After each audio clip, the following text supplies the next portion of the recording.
हाँ बच्चों, कैसे हो सभी? पढ़ाई के अलावा सब ठीक है?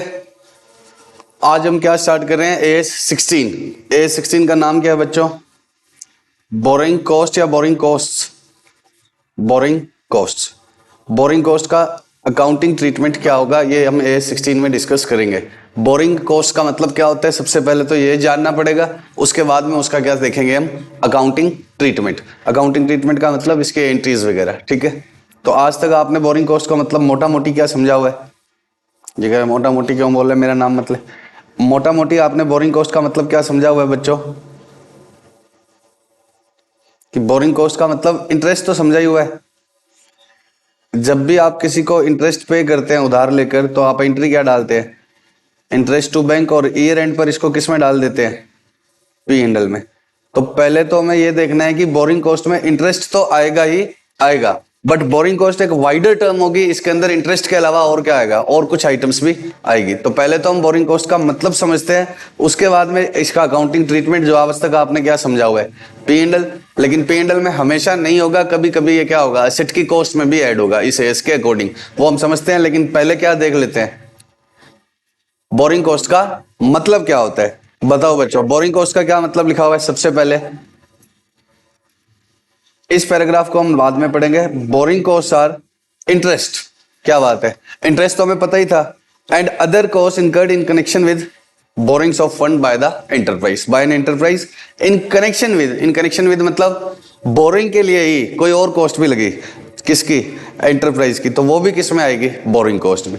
बोरिंग के लिए कोई और कॉस्ट भी लगी, तो वो भी किस में आएगी? बोरिंग कॉस्ट में। जिसके एग्जांपल ये है, ठीक है, ये एक नंबर नहीं है, ये 1 2 3 4 यहाँ से, ठीक है, जिसके एग्जांपल लिखे हुए हैं एस में खुद में। Interest and commitment charges on boring. Interest तो आप समझते ही हो, तो ऊपर भी लिखा ही हुआ था। कमिटमेंट का मतलब क्या होता है? कमिटमेंट आ वाला होता है ना, कमिटमेंट, कमिटेड। नालायक। कमिटमेंट का मतलब क्या होता है? वही है जो कमिटेड है। देखो बच्चों सुनो, मैं गया बैंक के पास, मैं कहा बैंक बेटे मेरे को चाहिए पैसे। बैंक ने कहा बोल कितने चाहिए? मैं कहा मुझे 100 करोड़ रुपए चाहिए, मेरे को प्रोजेक्ट लगाना है बड़ा। उसने सिक्योरिटी चेक करी और माना कि मैं इस लायक हूँ 100 करोड़ के। सर 10 रुपए के लायक नहीं हो आप। अरे माना ना बैंक ने कि मैं कितने रुपए के लायक हूँ? 100 करोड़ के। अब मैंने कहा बैंक बेटे ऐसा है कि मेरे को मान लो ये पावर प्लांट लगाना है इधर, ठीक है, ये मेरा क्या है? Power plant. क्या 100 करोड़ डे 1 पर ही लग जाएंगे सारे, या ग्रेजुअली लगेंगे जैसे जैसे प्रोडक्शन चलेगा? इतना बड़ा पावर प्लांट है मेरे पास, तो ये एक दिन में थोड़ी बनेगा, धीरे धीरे क्या होगा? ग्रेजुअली बनेगा ना पावर प्लांट। तो पावर प्लांट बनने में क्या लगेगा? टाइम। और रुपए भी हाथों हाथ थोड़ी लगेंगे, कोई मैंने पौधा थोड़ी उगाना है कि 100 करोड़ डालो और धीरे धीरे होगा। मुझे तो थोड़े दिन पहले क्या होगा, आज लेबर आई, उनको कुछ पेमेंट करी, कुछ इंस्ट्रूमेंट्स खरीदे, वो उसको इंस्टॉल कर रहे हैं, तो ऐसे ग्रेजुअली लगेंगे, हाथों हाथ लगेंगे। तो अगर मैंने 100 करोड़ क्या कर लिए, आज ही बोरो कर लिए, तो मेरा इंटरेस्ट का मीटर तो कब से शुरू हो जाएगा? आज से। तो मैंने कहा बैंक बोल बेटे बात ऐसे है कि I need 100 crore over the period, not right away. तो आप मुझे अभी कितना रिलीज कर दो, बोरिंग तो मैं 100 करोड़ करूंगा, अभी आप मुझे 20 करोड़ रिलीज कर दो। और 80 करोड़ क्या करेंगे? 8 आ गया देखो, 80 करोड़ का क्या करेंगे बोलो? आप तब रिलीज करना जब जब मुझे जरूरत पड़ेगी, मैं आपको क्या कर दूंगा? इन्फॉर्म कर दूंगा। समझ गए? तो बैंक कहता है बहुत हो गई अब तेरी बकवास, अब मेरी भी सुन। मैं कहा हाँ तू तेरी बकवास कर ले। तो 20 करोड़ उसने क्या किया? दे दिया। वो कहता है 80 करोड़ मुझे तो सेपरेट रखने पड़ेंगे, तुम्हारा तो एकदम से कॉल आ जाएगा भाई पैसे दो। मैं तुम्हारे लिए क्या हो गया? कमिटेड। इस अपने आप ये आता है, तुम्हारे लिए क्या हो गया, अपने आप से अंदर से आवाज आती है, कमिटेड। तो इस 80 करोड़ को मैं किसी और को भी तो नहीं दे सकता, बोलो। तो मैं इसके ऊपर क्या लगाऊंगा? Commitment charges. अगर इंटरेस्ट ही लगाएगा, ये बच्चा कह रहा है कि इंटरेस्ट लगाएगा, इंटरेस्ट ही लगाएगा तो क्या होगा? फिर तो मैं सारे साथ में ले लूंगा। भाई तुम पूरा इंटरेस्ट लोगे तो क्या होगा, फिर मेरे पैसे भी साथ में ही दे दो। तो इसके ऊपर कमिटमेंट चार्जेस इंटरेस्ट से ज्यादा होगा या कम होगा? बताओ बच्चों।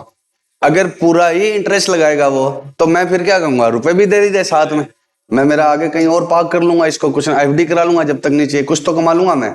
तो बैंक इसके ऊपर कमिटमेंट चार्जेस लगाता है, वो बहुत ही क्या होता है? कम। और एक्चुअली बैंक को ये अलग थोड़ी रखता है, बैंक के पास तो पैसे हैं, वो तो बस बोलने को बोल रहा है कि मैं तुम्हारे लिए क्या हो गया, कमिटेड हो गया। बैंक के पास तो है ही, जब वो मैं मांगूंगा, क्या बैंक किसी 80 करोड़ के भरोसे बैठा है क्या? जब मैं मांगूंगा वो कोई दूसरे पैसे दे देगा। तो बैंक के पास रुपए तो होते ही हैं, बट फिर भी वो क्या बोलता है कि we are committed for 80 crore towards you, that's why we are charging commitment charges. और बैंक चार्ज करेगा, अगर इंटरेस्ट जितना ही चार्ज करेगा तो मैं क्या बोलूंगा, फिर मेरे को मेरे सारे पैसे ही दे दे, बात खत्म। जब तुमने, मुझे नहीं चाहिए लेकिन तुम, जैसे मान लो, एक मिनट, यहां पर मैंने 100 करोड़ के 100 करोड़ पर, वो पूरे पर ही लगाएगा, भले ही मैंने 20 करोड़ ही लिए हैं, वो कह रहा है मैं इंटरेस्ट लगाऊंगा कितने पर, पूरे 100 करोड़ पर। तो मैं कहूंगा फिर तो मेरे को दे ही दे, फिर तो मेरे को क्या दे दे, हाथों हाथ ही दे दे। तो वो कहेगा अरे अरे आप तो बुरा मान गए। मैं कहा बुरा मानने वाली बात करी है आपने, मानूंगा ही बुरा। तो वो कह रहा है नहीं, 80 करोड़ पर हम आपसे क्या लेंगे, कमिटमेंट चार्जेस दैट आर मतलब फार लोअर देन इंटरेस्ट। ये अगर 10% है ना, तो ये 1% भी होता है, इतना कम होता है। और बैंक ने कोई अलग से नहीं रखे हुए, बैंक के पास बहुत पैसे हैं, लेकिन बस वो बोलता है कि कमिटमेंट चार्जेस, तो मैं तैयार हो जाऊंगा या नहीं, यस, क्योंकि इसके ऊपर मेरा सिर्फ क्या लग रहा है, कमिटमेंट चार्जेस। इसको ऐसे समझ लो, जैसे किसी को पता है क्या ओडी लिमिट बनवाई हुई है, क्या होता है ओडी लिमिट, ओवरड्राफ्ट तो ओडी होता ही है। ओडी लिमिट का मतलब क्या है, जैसे मैं अपनी बात बताऊं तो मेरी बैंक में ओडी लिमिट है 20 लाख की, कि आप जब चाहो 20 लाख तक का क्या कर लेना, ओवरड्राफ्ट कर लेना। तो मेरे कोई ओवरड्राफ्ट किए थोड़ी हुए हैं, लैपटॉप अपने आ ही गया, अब का ओवरड्राफ्ट करने। तो मेरा कोई, ये थोड़ी पर्सनल आपको समझ नहीं आई, ठीक है। अब मेरा कोई ओवरड्राफ्ट किया तो हुआ नहीं, लेकिन जब जरूरत पड़ेगी तब मेरे को, मान लो 5 लाख की जरूरत है तो मैंने ले लिया, तो बैंक 5 लाख पर क्या लगाना स्टार्ट कर देगा, इंटरेस्ट। लेकिन 20 लाख पर क्या लगाता रहता है, ओडी के लिमिट के ही चार्जेस लगाते हैं वो। उस आपकी ओडी लिमिट के चार्जेस लगते हैं अलग से, आप चाहे ओडी उठाओ ही मत। मैंने 20 लाख की ओडी लिमिट पास करवा रखी है, तो मेरे क्या लगते हैं, 20 लाख के चार्जेस लगते हैं, चाहे मैं ओडी लूँ ना। हाँ, ले लिया तो क्या लगेगा, इंटरेस्ट। लेकिन बैंक कह रहा है मैं तो कमिटेड हूं ना तेरे लिए, तू कब मर्जी 20 लाख ले ले, मैं अवेलेबल हूं, तुम नहीं ले रहे तो मैं क्या करूं। तो 20 लाख पर क्या लगते हैं, commitment charges. I hope it is clear, sure. Commitment charges समझ में आ गया। चलो नेक्स्ट देखते हैं क्या होता है। इन बोरिंग कॉस्ट का मतलब क्या है, interest and other charges in connection with borrowing, in connection with borrowing. उसमें से पहला क्या कर लिया हमने, commitment charges. Amortization of discount and premium relating to borrowings, amortization of discount and premium related to borrowings. बताओ बच्चों बताओ, एक छोटी क्लास थी फाउंडेशन की, उसमें आपने क्या किया था, डिवेंचर इशू किए थे, क्या एंट्री डाली थी आपने, बैंक अकाउंट डेबिट। अगर डिवेंचर डिस्काउंट पर इशू किए, 100 रुपए का डिवेंचर कितने पर इशू किया, डिस्काउंट पर 90 पे, तो bank account debit, discount account debit to debentures.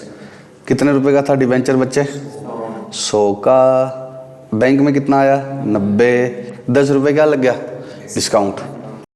ये क्यों लगा, आपको ब्याज तो देना पड़ रहा है कितने पर, पूरे 100 पर। मान लो अगर डिवेंचर की इंटरेस्ट रेट 12% है, तो आप किस पर इंटरेस्ट दोगे, 100 का 12%, बट आपको मिला तो कितना है, तो आपने इस बोरिंग में जो 12 रुपए ब्याज देना है, वो तो बोरिंग कॉस्ट है ही, लेकिन 10 रुपए का घाटा भी तो खाया है, कि आप वापस कितना दोगे उसको, 100, आए कितने हैं 90, तो क्या होगा 10 रुपए का ये लॉस भी तो किया है, ठीक है।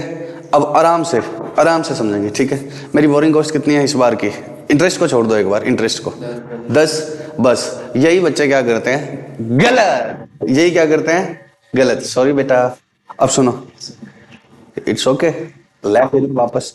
अब बताओ, कोई दिक्कत ही नहीं है इसको।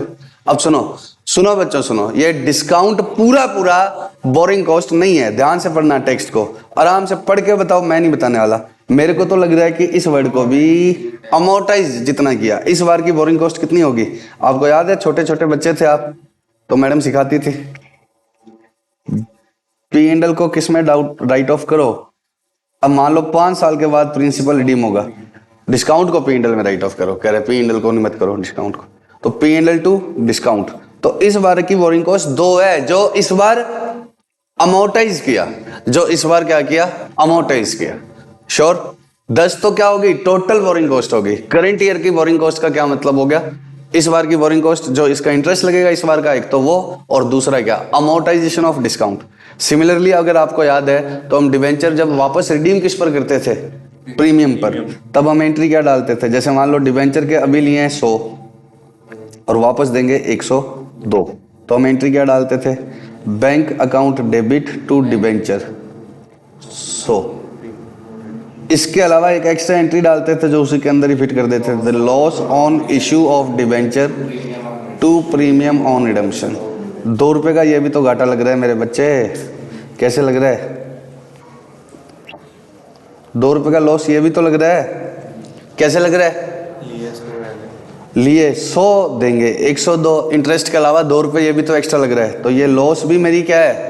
Total boring cost. और इस बार की बोरिंग कॉस्ट क्या होगी? जितना आप इसको अमोर्टाइज करोगे। इसको भी याद है ओवर द पीरियड अमोर्टाइज करते थे, तो P&L में मान लो 5 सालों में राइट ऑफ होगा तो 2/5 कितना आ गया? 0.4। अब एक डिवेंचर नहीं होगा, डिवेंचर्स तो बहुत सारे होंगे ना, तो एक डिवेंचर पर 0.4 हो गया। तो टोटल जितना भी, जैसे मान लो 1 लाख डिवेंचर थे, तो ये सारी एंट्री किससे मल्टीप्लाई होगी? 1 लाख से। तो कितना हो गया टोटल? 1 लाख इंटू 2, 20,000। 2 लाख का लॉस है, तो 2 लाख को 5 सालों में मान लो रिडीम करने हैं, तो 40,000। तो 40,000 पक्का? बच्चे क्या समझते हैं मेरे प्यारे बच्चे? और मेरे गोलमोल बच्चे हैं ये, मेरा मिलता ही नहीं है एक तो ये। बताओ, amortisation of discount and premium. Discount किसका होगा बच्चों? इश्यू का, प्रीमियम रिडम्पशन का। समझ गए? Amortization of ancillary cost relating to borrowings. Amortization of ancillary cost. Ancillary cost क्या होता है बच्चों? अब आपको बोरो करना है, ठीक है, जाओ बैंक के पास जाओ, बैंक आपको क्या बोलेगा? आप हमारे को ये पेपर जमा कराओ, CA से सर्टिफिकेट लेकर आओ कि आपकी सिक्योरिटी, जैसे आप सिक्योरिटी तो दोगे ना, इस सिक्योरिटी की वैल्यू कितनी है, हम भी वैल्यूएशन कराएंगे, उसका भी चार्ज तुम्हें देना पड़ेगा। भाई मैं जाके कह रहा हूँ मेरी प्रॉपर्टी 1 करोड़ की है, आप लोन दे दो, तो मेरे कहने से होगा क्या? अगर मेरे कहने से होता तो मैं कहता हूँ 500 करोड़ की है, लोन दे दो 500 करोड़ का, तो वो इसकी क्या करवाता है? वैल्यूएशन। और वो चार्जेस आपसे ही लेगा, प्लस CA का सर्टिफिकेट भी मंगवाएगा आपसे, ठीक है, आपके इनकम टैक्स की रिटर्न्स, तो आपके सारे जो भी पेपर वो आपको चाहिए। आपका इंश्योरेंस करवाता है बैंक। मजे की बात देखो, मैंने क्या लिया? होम लोन लिया, ठीक है, मैं कोई कॉर्पोरेट नहीं हूँ, मेरे पे एस नहीं लगते। सर आप बहुत दरिद्र आदमी हो, आप पे एस छोड़ो, आप पे कुछ नहीं लगता है। लेकिन आप सुनो, बात को समझाने के लिए बोल रहा हूँ कि मैंने जब क्या किया, बोलो क्या है? What is this nonsense happening over there? कौन है? काटो काटो काटो। अब सुनो, अरे लड़की देख के काट देना, ठीक है? अब सुनो मेरी बात सुनो। अरे यार अब सुनो बच्चों, सुनो ध्यान से सुनो प्लीज, कि अगर मैंने क्या किया, होम लोन लिया ना, तो बैंक ने मेरा चुपके से इंश्योरेंस करवा दिया। क्यों करवा दिया इंश्योरेंस? मतलब कि अगर मैं मर गया तो बैंक को कोई मतलब नहीं है मेरे मरने जाना मरने से, लेकिन इंश्योरेंस करवा दिया, और मेरा जितना लोन बाकी रहेगा उतना इंश्योरेंस कंपनी किसको देगी? बैंक को दे देगी। बैंक को लॉस हो जाएगा, अगर मैं मर गया तो किसको नुकसान हो जाएगा? बैंक को। तो इस बैंक ने क्या बोला, इंश्योरेंस कंपनीज को से क्या करवा लिया? मेरा इंश्योरेंस। और इसलिए नहीं कि मेरे परिवार की सुरक्षा है, उसको क्या लेना मेरे परिवार से? बोलो बच्चों। तो बैंक ने बोला कि अगर आपकी डेथ हो गई तो क्या होगा? हम डूब जाएंगे, आपके पैसे कौन भरेगा? बताओ, बेटा आपका छोटा है, बोलो। तो उसने मेरा इंश्योरेंस करवा दिया। मैंने कहा तू करवा, जो मर्जी करा, मेरे बाप का क्या जाता है? उसने कहा जाएगा तेरे बाप का, इंश्योरेंस प्रीमियम तू भर। उसने बोला कि इंश्योरेंस प्रीमियम तू भर। मैं कहा ये अजीब बात है। तो सिक्योरिटी वैल्यूएशन चार्जेस, अब मैं तो खुद से हूँ, लेकिन मान लो और कोई कंपनी में मतलब सारे थोड़ी होंगे, तो वो सिक्योरिटी के वेरिफिकेशन के चार्जेस ले लिए उसने कि जो तुम सिक्योरिटी दे रहे हो वो सही है या नहीं, उसको वेरीफाई करेंगे। बोलो बच्चों, श्योर। और किसके ले लिए? CA से ये रिपोर्ट लेकर आओ। और क्या क्या कि आपका इंश्योरेंस करवाएंगे हम, वो भी क्या है आपको भरना पड़ेगा। तो इन सब के, ये सब क्या है? Ancillary cost. बताओ, लेने गया था बोरिंग, ब्याज के अलावा क्या क्या लग गया बताओ गरीब आदमी पे? तो ये सब क्या है? Borrowing cost. सर ये क्या है बोरिंग कॉस्ट? हाँ, इनका क्या होगा वो तो हम आगे पढ़ेंगे, लेकिन अभी हम क्या समझ रहे हैं? मतलब of borrowing cost, meaning of borrowing cost. Finance charge for asset relating acquired for on finance lease. इसका मतलब बच्चों आप कब समझ पाएंगे? AS 19 के बाद। तो ये तो डेफर करना पड़ेगा आपको किसके ऊपर? AS 19 के ऊपर, ठीक है? वैसे आपने किया या नहीं किया? उसमें आता था ना, इंटरेस्ट आता था ना उसमें, जैसे असेट की प्रेजेंट वैल्यू निकाल लेते थे, फिर उस पर क्या लगाते थे? इंटरेस्ट। तो जिन्होंने किया है वो तो याद आ रहा है क्या उसमें इंटरेस्ट लगाते थे? तो जिनको किया है उनको तो समझ में आ जाएगा, जिन्होंने नहीं किया, जो बच्चे के अभी नहीं किए हैं, छोड़ दो इस पॉइंट को। किसके बाद होएगा ये? AS 19 के बाद। अब नेक्स्ट क्या आता है? Exchange difference to the extent it is regarded as an adjustment of interest cost. Exchange difference कितना? जितना ये किसके अगेंस्ट एडजस्टमेंट है? इंटरेस्ट कॉस्ट के अगेंस्ट। सर क्या बकवास की है? अभी सुनो बच्चों, बताता हूं मैं। इंडिया में बोरिंग रेट महंगी है, सस्ती है एज कंपेयर टू USA और अदर डेवलप्ड कंट्रीज लाइक गिरसाना एटसेट्रा। बोलो, इंडिया की इंटरेस्ट रेट ज़्यादा है और बाहर के देशों की क्या है? कम है। वाई सो? जिस चीज़ की डिमांड ज़्यादा है वहाँ पर क्या है? उसके रेट महंगे होंगे। तो इंडिया में क्या है? ज़्यादा लोग उधार लेना चाहते हैं, लोगों के पास सफिशिएंट अमाउंट नहीं है। मतलब आप 80% लोग घर कैसे खरीदते हैं? लोन पे, बिजनेस लोन पे चल रहे हैं। तो इंडिया में डिमांड ज़्यादा है तो रेट क्या रहेगी? ज़्यादा। और US में जाओगे तो क्या है? बोलो, डिमांड कम है, लोगों की क्या है? खुद की इनकम ज़्यादा है तो क्या है? इंटरेस्ट रेट कम रहती है। तो अब ध्यान से समझना।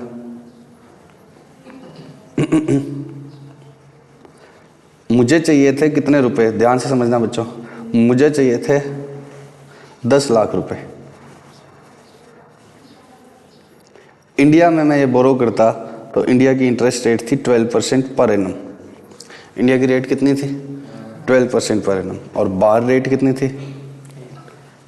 8 नहीं 5% पर एनम। ये US की थी। $1 साल के पहले दिन कितने रुपए का था? 50 रुपए का। कितने रुपए का था? बोल बच्चे, 50 का। तो मैं बताओ कितने रुपए का लोन बाहर से ले लूं? कितने रुपए? 10 लाख रुपए चाहिए, $1 50 रुपए का है। कितने लूं?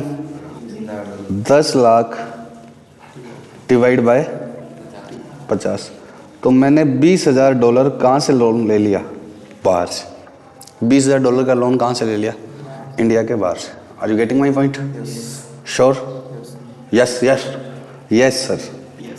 कमांडो, अब बताओ, $20,000 का मैंने क्या ले लिया? बाहर से लोन। ये बाहर मैंने किससे लिया? मिस्टर माइकल से, या कोई भी बाहर के बैंक से ले लिया, बड़ी कंपनी है, ठीक है, ये समझाने के लिए बोल रहा हूँ, ठीक है। बड़े कॉर्पोरेट्स बैंक से लेंगे या मिस्टर माइकल से लेंगे? मिस्टर माइकल को तो वो खरीद ले, समझ रहे हो, लेकिन बाहर के किसी बैंक से एक बार समझाने के लिए बोल रहा हूँ कि बाहर से लोन ले ले। और उसका मुझे कितना रुपया मिल गया इंडिया में? 10 लाख। बोलो बच्चों, वो $20,000 मैं कहाँ से ले आया? इंडिया में। मुझे तो इंडिया में चाहिए थे, तो $20,000 को मैंने RBI को क्या करवा दिया?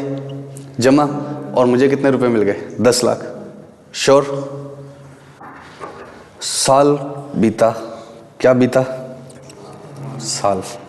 और $1 हो गया बच्चों 60 रुपीज़ का। $1 क्या हो गया? 60 रुपीज़ का। पक्का? ध्यान से समझिएगा। $1 हो गया 60 रुपए का।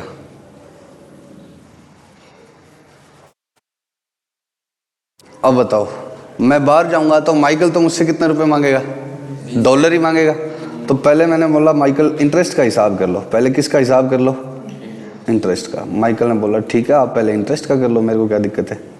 वो कह रहे 20,000 का कितने $1 का इंटरेस्ट दो। माइकल को समझ थोड़ी आता है रुपया, माइकल किस में चलता है? डॉलर में। तो माइकल ने बोला $20,000 का 5% क्या दो? कितना आएगा? ओए डॉलर कितना आएगा? 1,000। पक्का? अब माइकल $1,000 का क्या मांग रहा है? इंटरेस्ट। अब मुझे वो $1,000 माइकल को कैसे पहुंचाऊंगा? मैं कैश दूंगा अपने बैंक को, इंडिया के बैंक को, वो उसके कन्वर्ट करके उसको डॉलर पहुंचाएगा। तो मैंने कहा इंडियन बैंक बताओ $1,000 पहुंचवाने हैं बाहर माइकल को, कितने रुपए मांगते हो? वो तो आज की रेट मांगेगा, अब तो साल बाद आ गए हम। तो एक तो 60, कितने रुपए मांगेगा वो? 60,000 प्लस वो क्या मांगेगा माइकल मुझसे। मैंने कहा ठीक है, okay Michael, bye bye. Michael कहेगा क्यों, बारात में आए हो? मैंने कहा क्या हुआ? वो कह रहे 20,000 का प्रिंसिपल कौन चुकाएगा? मैंने कहा हाँ भाई हाँ माइकल, 20,000 का प्रिंसिपल देने के लिए भी मुझे RBI को कितने रुपए देने पड़ेंगे? 60। कितने रुपए देने पड़ गए? 12 लाख। तो साल बाद मुझे 12 लाख रुपए आरबीआई को देने पड़ेंगे, जिसमें से 10 लाख तो मेरे पास ही थे। मैं कहा ये और घाटा लग गया यार, 2 लाख का। आए थे 10 लाख, जा कितने रहे हैं, और ब्याज जो जा रहा है वो तो जा ही रहा है। ब्याज जो जा रहा है 60,000 वो तो अलग से जा रहा है ना, समझ रहे हो क्या। 60,000 तो इंटरेस्ट के गए, प्लस शुरू में मेरे पास आए थे 10 लाख, और वापस कितने गए, प्रिंसिपल के 12 लाख। प्रिंसिपल आया था 10 लाख, $20,000 का, उस समय बने थे 10 लाख, लेकिन जब वापस $20,000 देने पड़ रहे हैं तो कितना लग रहा है अब। व्हाट इज दिस नॉनसेंस, ये तो मेरा घाटा हो गया। मैं तो 5% के चक्कर में आया था, तो बोला था लालच बुरी बला है, छोटी क्लास में। तो कितने रुपए एक्स्ट्रा पड़ गए अपने को, 2 लाख रुपए एक्स्ट्रा पड़ गए ना। समझ रहे हो क्या ये गौरव, श्योर। तो मैं कहा यार ये तो एक और मेरा नुकसान होता है। बाहर से बोरो करते हो ना आप, तो क्या होता है, इंटरेस्ट के अलावा क्या होता है, इंक्रीज इन लाइबिलिटी। इसको क्या बोलेंगे, इंक्रीज इन लाइबिलिटी। प्रिंसिपल ही मेरा 20,000 इंटू 50 आया था, देना कितना पड़ा, प्रिंसिपल 20,000 इंटू 60, तो कितने रुपए का और हो गया, बोलो ना बच्चों, 2 लाख का। कितना हो गया, मुझे बाहर की बोरिंग्स पड़ गई 2,60,000। समझ रहे हो इस बात को, नहीं समझ रहे हो क्या, कि 10 रुपए की एक्सचेंज लाइबिलिटी भी तो बढ़ गई मेरी। मेरे पास रुपए आए थे 10 लाख, मेरे पास आए थे जब रेट कितना था 50, अब वापस देने वाले टाइम कितना देना पड़ रहा है 60, तो $1 50 के भाव से आया, वापस देना पड़ रहा है $1 का 60 रुपया, तो प्रति डॉलर 10 रुपए का, ये भी तो लॉस हो गया मुझे। तो $20,000 पर कितना हो गया, ये 2,60,000। अब आप ईमानदारी से बताओ, अगर मैं लालच नहीं करता, इंडिया में ही 10 लाख मुझे चाहिए होते और बोरो कर लेता, तो क्या पड़ता, 10 लाख का 12% कितना, 1,20,000। इंडिया में बोरो करता तो मेरा काम हो जाता 1,20 में। बाहर मैंने सोचा था कि क्या है, इंटरेस्ट क्या हो गया, किसका, हाँ बोलो, तो बाहर कितने का पड़ गया मुझे, बाहर क्या, इंडिया में पड़ता तो 1,20,000 का पड़ता, अब बाहर कितने का पड़ रहा है, 2,60,000। अब क्या करूं बताओ मैं, नहीं मेरे को पहले थोड़ी पता लगेगा इस दिन की आगे रेट 60 हो जाएगी।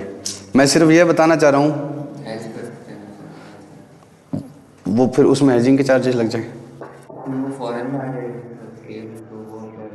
वो भी लगेगा, अभी मैं बताऊंगा। इस पॉइंट भी कुछ पार्ट पर क्या लगेगा, AS11। लेकिन पहले आप ये समझो कि अगर ऐसा हो जाए कि बाहर 5% हो और इधर क्या हो 12 हो, तो हर इंसान कोई काम करने की जरूरत नहीं है ना। आप खुद सोचो, 5% पे वहां से उठाओ और यहाँ पर कितने पर दे दो, 12% पे, तो एक्सचेंज रेट पक्का क्या होगी, इस तरह से चेंज होगी कि आपको दोनों तरफ इक्वली पड़े। इसको क्या बोलते हैं, इंटरेस्ट रेट पेरिटी थ्योरी, कि ऐसे एक्सचेंज मतलब डॉलर की रेट पर किसका इंपैक्ट पड़ेगा, डॉलर रेट मतलब एक्सचेंज रेट पर इंटरेस्ट का। अगर दोनों कंपनीज की इंटरेस्ट रेट अलग अलग है तो क्या होगा, ये सभी लोग क्या करेंगे, यहां से क्या मांगेंगे, डॉलर मांगेंगे, डॉलर में लोन लेंगे तो डॉलर की डिमांड बढ़ा देंगे, तो डॉलर क्या हो जाएगा, महंगा हो जाएगा। तो पक्का अगर क्या इंटरेस्ट रेट में फर्क है तो उसका इंपैक्ट किस पर पड़ेगा, एक्सचेंज रेट पर।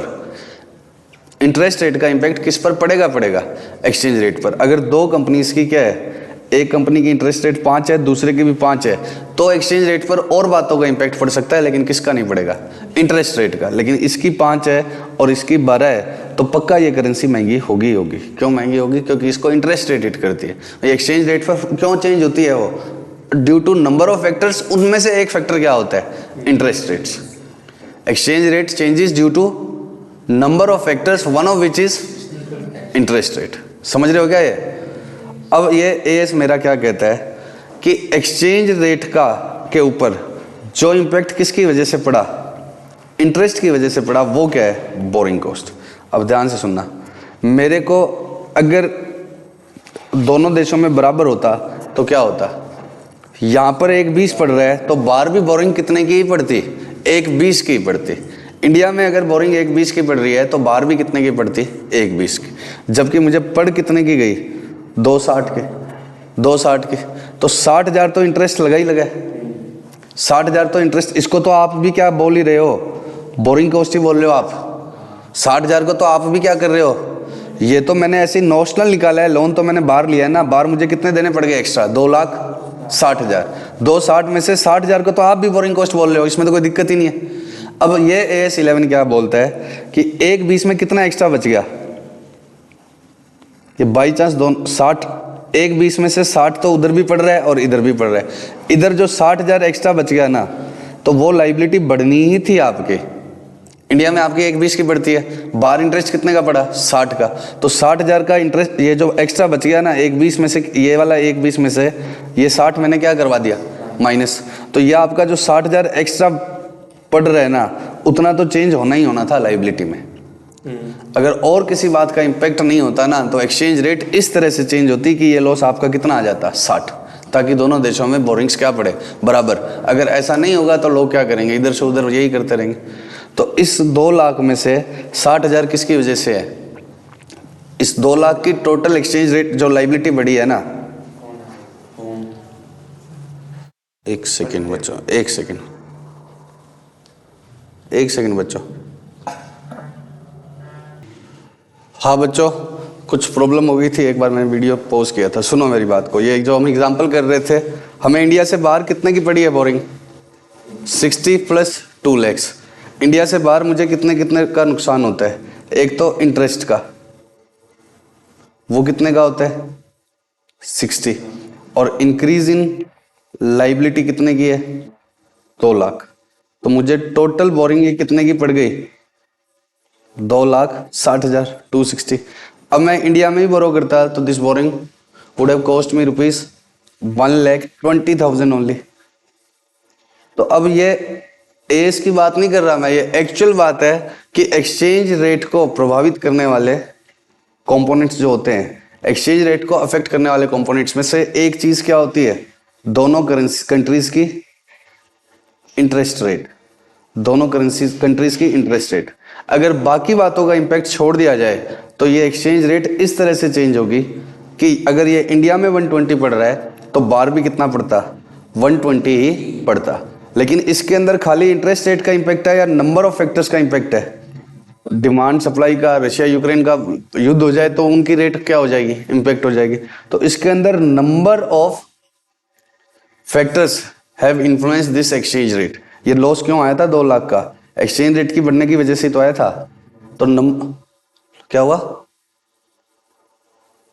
ये लॉस क्यों आया था 2 लाख का, एक्सचेंज रेट की का जो लॉस सही तो है ये। तो इसके ऊपर 10 बातों का इंपैक्ट पड़ा हुआ है, उसमें से एक बात क्या है, इंटरेस्ट रेट। और इंटरेस्ट का कितना है वो कैसे निकालेंगे, अगर ये 1,20 का पड़ रहा है तो बाहर भी कितने का पड़ता है, 1,20 का, तो इंटरेस्ट तो लगेगा। और इसमें भी कितना इंपैक्ट आता, 60 हो रहा था, क्योंकि 60 का तो इंटरेस्ट लग गया, और इंडिया में 1,20 का पड़ता है तो बाहर भी 1,20 का पड़ता है, तो इधर कितने का इंपैक्ट इंटरेस्ट की वजह से है, 60,000 का। तो इसमें इंटरेस्ट की वजह से कितना इंपैक्ट है, 60,000 का। तो ये जो 2 लाख का लॉस हुआ है ना, इसमें से 60,000 को तो हम क्या बोलेंगे, बोरिंग कॉस्ट, और बाकी जो बच गया 1,40,000 उसको हम क्या बोलेंगे, एक्सचेंज लॉस। उसको हम क्या बोलेंगे, एक्सचेंज लॉस, जो किस में गवर्न होगा, AS11 में, जो किसके अकॉर्डिंग अकाउंट फॉर होगा, AS11 में। एक्सचेंज लॉस के क्या ट्रीटमेंट होते हैं वो हम किस में पढ़ेंगे, AS11 में। लेकिन बोरिंग कॉस्ट कितना मानना है, 60। बोरिंग कॉस्ट हमें कितना मानना है, 60,000। पक्का बोलो, समझ गए क्या। एक और एग्जांपल लेता हूं मैं, या बुक वाला ही कर लेते हैं ताकि क्वेश्चन हो जाए साथ में। ये बच्चों आपका स्टडी मटेरियल है, ये उधर नोट्स में भी है मेरे। ये क्वेश्चन है, कौन सा क्वेश्चन है बच्चों, एग्जांपल है ये, पेज नंबर स्टडी मटेरियल का 5.116 है, ठीक है। ये क्वेश्चन बैंक में मिलेगा आपको।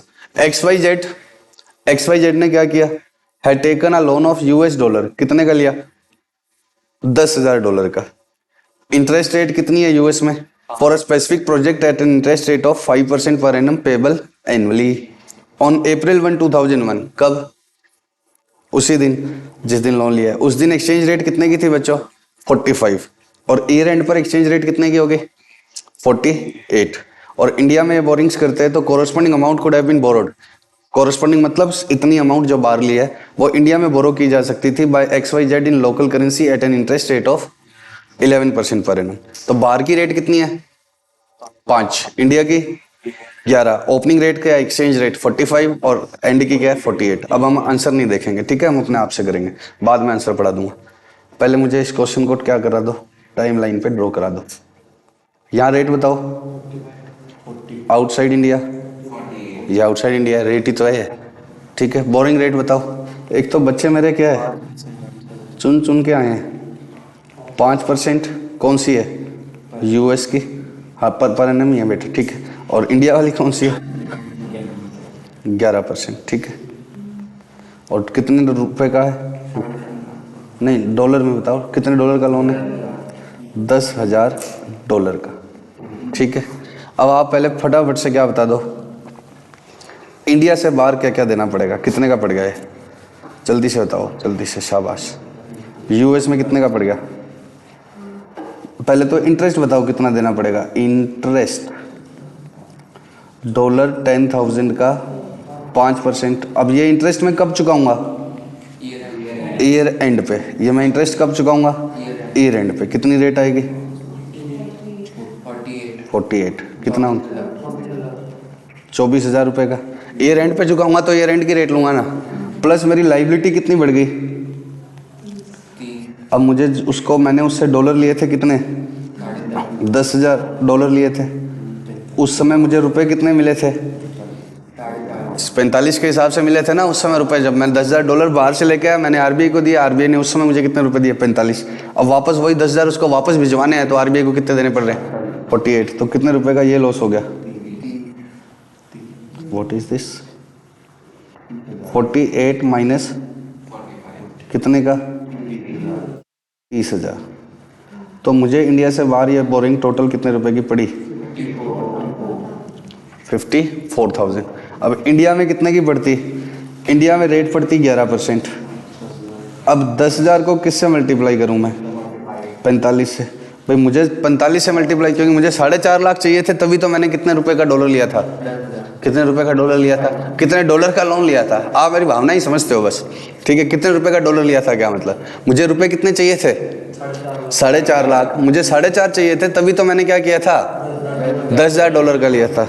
तो मुझे ये ओपनिंग रेट चाहिएगी, ठीक है। कितने की पड़ती इंडिया में बोरिंग की, 49,500। अब इसको तो आप भी और मैं भी सभी क्या बोल ही रहे हैं, बोरिंग कॉस्ट। इसका तो नाम ही इंटरेस्ट है, इसका तो नाम ही क्या है, इंटरेस्ट। बट अब 49,500 में से 24,000 तो ये चला गया, कितना रह गया अभी, 25,500। लेकिन अगर सिर्फ इंटरेस्ट रेट का इम्पैक्ट पड़ता ना, एक्सचेंज रेट पर सिर्फ इंटरेस्ट रेट का इम्पैक्ट पड़ता, तो ये अमाउंट कितनी होती, 25,500। लेकिन ये एक्स्ट्रा पड़ गई, तो अब 30,000 के मुझे 2 पार्ट करने पड़ेंगे। 25,500 को तो मैं क्या बोलूँगा, बोरिंग कॉस्ट, और 4,500 को मैं क्या बोलूँगा, एक्सचेंज लॉस। ये किस में जाएगा, AS 11 के अकॉर्डिंग, और ये बोरिंग कॉस्ट के ऊपर AS 16 लग जाएगा, ठीक है। तो AS 11 तो बाद में करेंगे, AS 16 का क्या ट्रीटमेंट होता है वो अभी सिखाया नहीं है, लेकिन आज ही सीख लेंगे इसी क्लास में, पक्का। तो आपको समझ में आ गया बोरिंग कॉस्ट का मतलब क्या है। अब हम इंस्टीट्यूट का आंसर एक बार देख लेते हैं, because you have to present like ऐसे ओनली, ठीक है। तो पहले क्या निकाल लिया, इंटरेस्ट फॉर द पीरियड कितने का पड़ा, 10,000 इंटू 5%, कितने का 48। तो ये कितना आ गया, 24,000, समझ गए। फिर इंक्रीज इन लाइबिलिटी, ये दोनों मैंने बनाए थे ना लेफ्ट साइड में, और फिर इंडिया में पड़ता तो इतने का पड़ता, पक्का। और फिर क्या कर दो, इंडिया में 49,500 में से बोरिंग निकाल दी कितनी, इंडिया के इंटरेस्ट में से क्या माइनस कर दिया, फॉरेन वाला इंटरेस्ट, तो क्या आ गया 25,500। ये किसके, ये किस में अप्लाई किया जाएगा, इंक्रीज इन लाइबिलिटी में। क्या किया था हमने, इसके बाद इसमें से क्या माइनस कर दिया, ये, तो कितना बच गया 25,500। इसमें से ये, इसमें कितना है 30,000 है टोटल, तो 30,000 में से 25,500 को तो क्या बोलेंगे, बोरिंग कॉस्ट, और बचे हुए को क्या बोलेंगे, exchange loss. Total borrowing cost 49,500। एक सेकंड प्लीज, ये पूरा कर लूँ प्लीज। देयरफॉर आउट ऑफ 30,000, 30,000 क्या है? Increase in liability. 25,500 क्या माना जाएगा? Boring cost. तो टोटल बोरिंग कॉस्ट कितनी होगी? 49,500।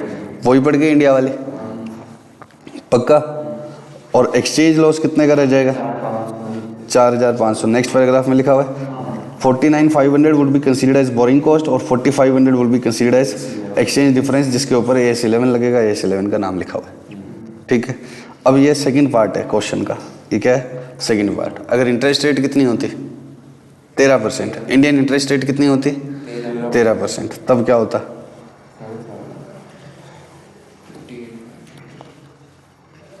अगर इंडियन इंटरेस्ट रेट 13% होती तब क्या होता?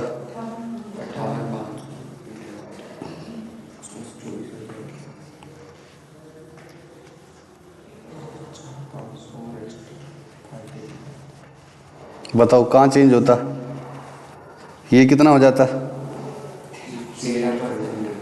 तो ये कितनी आ जाती है अमाउंट? 58,500। अब आप क्या कहते हैं?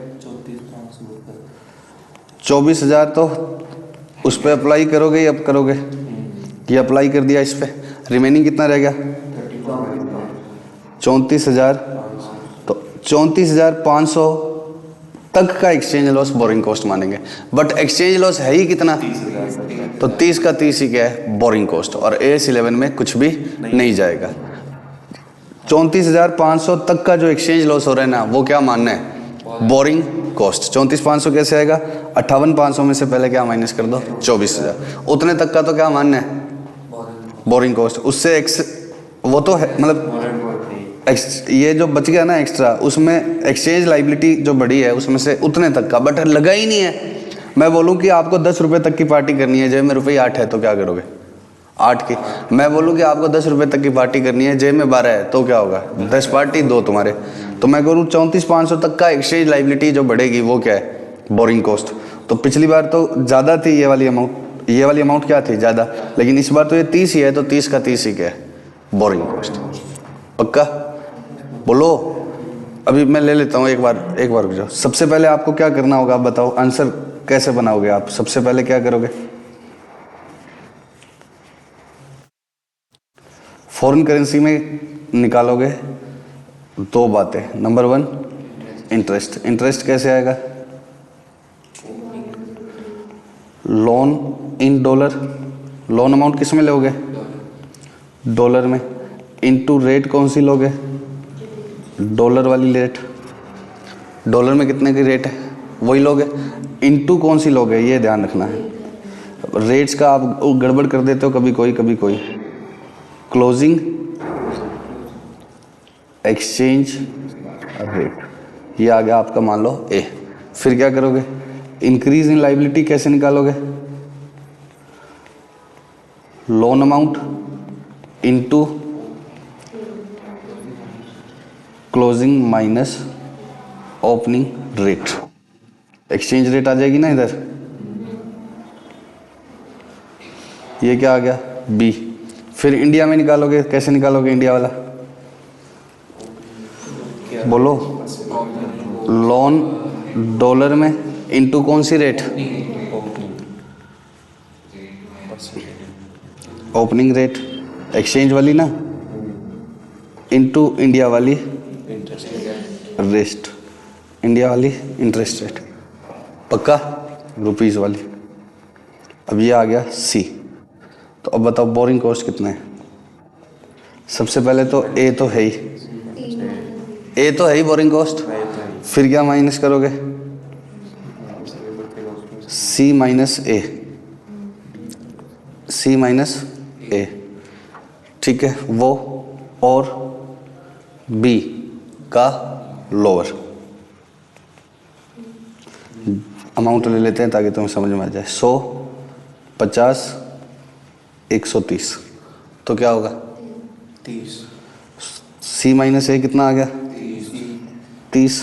और B कितना है? तो मैं तो कह रहा हूँ इस 50 में से 30 तक की क्या है? Borrowing cost. तो borrowing cost A in plus ये वाला अमाउंट। पक्का? समझ गए? बोरिंग कॉस्ट 50 में से क्या है? 30। नहीं समझे हो क्या? अच्छा, सेकंड सिनेरियो सोचते हैं, ये 170 होता तो c माइनस ए कितना होता? 170 माइनस 100 70 और 50 का लोअर। समझ गए ना ये? तो इस तरह से ये प्रैक्टिकल सॉल्व करोगे। और फर्स्ट केस में जो एक्स्ट्रा रह गया, अगर टोटल कॉस्ट कितने की पड़ी है फर्स्ट केस में? 150 की। और बोरिंग कॉस्ट तो कितना बना? 100 प्लस 30 फर्स्ट केस में। तो बचा हुआ 20 क्या रहेगा? एक्सचेंज लॉस, जिसका AS 11 लगेगा। पक्का? आप बताओ क्या डाउट? वो तो इंटरेस्ट निकालने का तरीका, मतलब सेमी एनुअली है तो क्या होगा, इंटरेस्ट रेट मतलब जैसे वैसे क्या वैसे कर लूँगा। पक्का? अब हमने ये मतलब समझ लिया किसका? बोरिंग कॉस्ट का। कहाँ गया?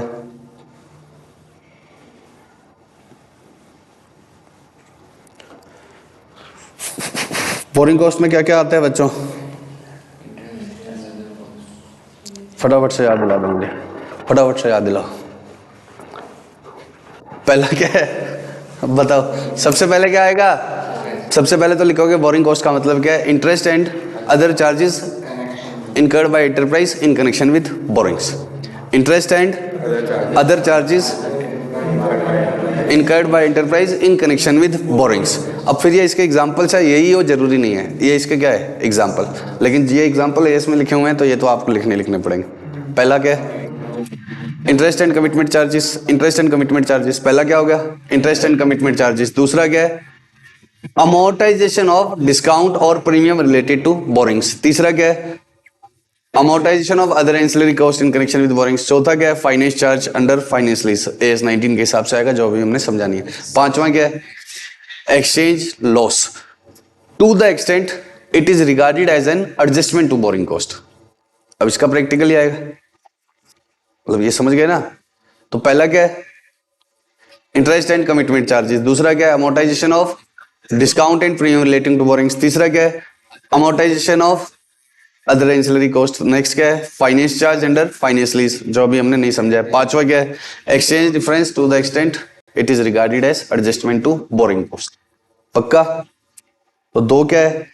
अमोर्टाइजेशन किसके किसके? डिस्काउंट प्रीमियम और एंसिलरी कॉस्ट। पहला क्या है? Commitment charges. पहला क्या है? Commitment charges. तीसरा फाइनेंस चार्ज और एक्सचेंज डिफरेंस। ठीक है? पक्का? बोलो ना।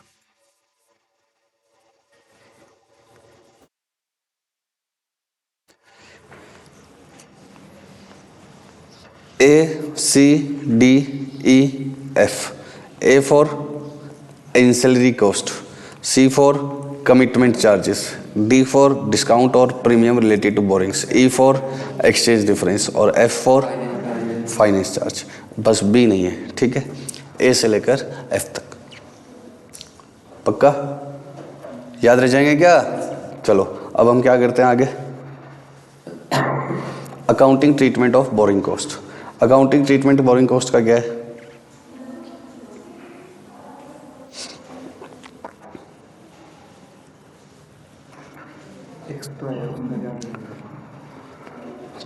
वो तो AS 11 जाएगा, P&L में जाता है AS 11।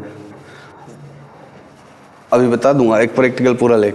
The borrowing cost including exchange loss treated as borrowing cost as per para 4E। 4E का है एक्सचेंज डिफरेंस वाला, ठीक है?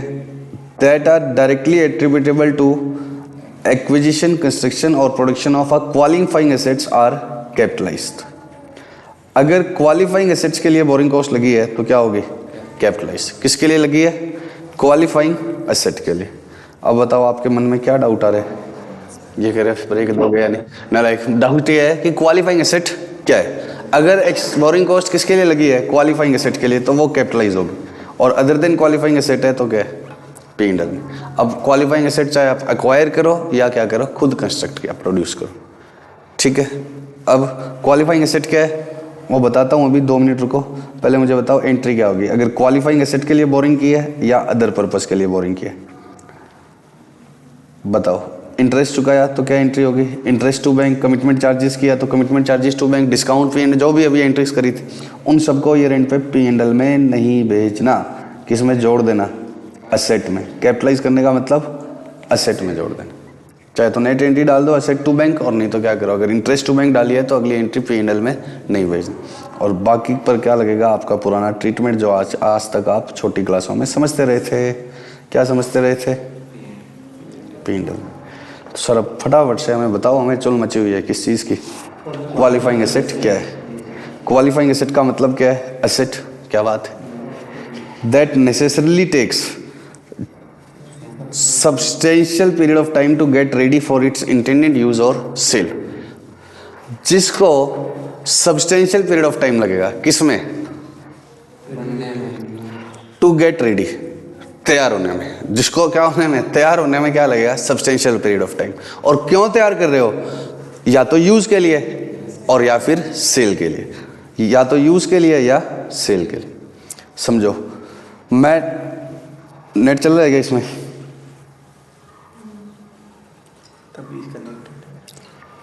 टाटा रिफाइनरी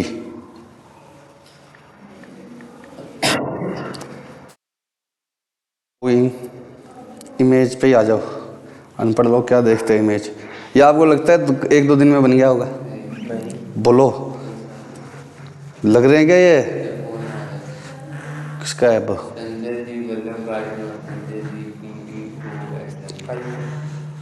एक सेकेंड बच्चों। हाँ बच्चों, मैं ये बात कर रहा था आपसे कि इसको बनाने में क्या एक दिन में बन जाएगी, एक साल में बन जाएगी? इसमें सालों साल लगते हैं। बोलो, तो इस तरह की चीजों को क्या बोलते हैं? Qualifying asset. But these qualifying assets have been kept, मतलब these qualifying assets are being ready for, मतलब are being made for use in the business. उसके साथ क्या लिखा हुआ है? Use and cell. सेल का मतलब क्या होता है? अगर जैसे बेचोगे इसको बना के, तो कोई ना कोई कंपनी के लिए तो क्या है, जैसे मैं प्लेन बना रहा हूं और मैं प्लेन बेचने वाला हूं, मैं प्लेन बना रहा हूं और प्लेन क्या करने वाला हूं? बेचने वाला हूं। तो प्लेन भी क्वालिफाइंग एसेट हो सकती है। तो इन्वेंट्री में ऑल्सो भी क्वालिफाइंग एसेट। सेल वर्ड का मतलब क्या है? एक कंपनी है बोइंग कंपनी, इंडिया में। बोइंग कंपनी किन के लिए बनाती है? प्लेन बनाने की एक दो ही कंपनी है, जिसमें से बोइंग कंपनी सबसे बड़ी है। और वो प्लेन बनाती है किसके लिए? एयर इंडिया के लिए। तो एयर इंडिया को वो बेचेगी आगे प्लेन। तो बोइंग कंपनी जो प्लेन बना रही है वो किसके लिए बना रही है? फॉर यूज और फॉर सेल? सेल। तो इवन इन्वेंट्री में भी क्वालिफाइंग एसेट। इससे कोई फर्क नहीं पड़ेगा कि क्वालिफाइंग एसेट क्या है, इन्वेंट्री भी है। तो बस इन्वेंट्री की कॉस्ट में ऐड हो जाएगा, और अदरवाइज किस में ऐड हो जाएगा? पीपी की कॉस्ट में। तो जनरली तो यूज के लिए बनाते हैं, लेकिन क्या है, बोलो ना, सेल के लिए भी है। तो क्वालिफाइंग एसेट का मतलब क्या है? That takes substantial period of time. अब आपके माइंड में क्या आ जाएगा?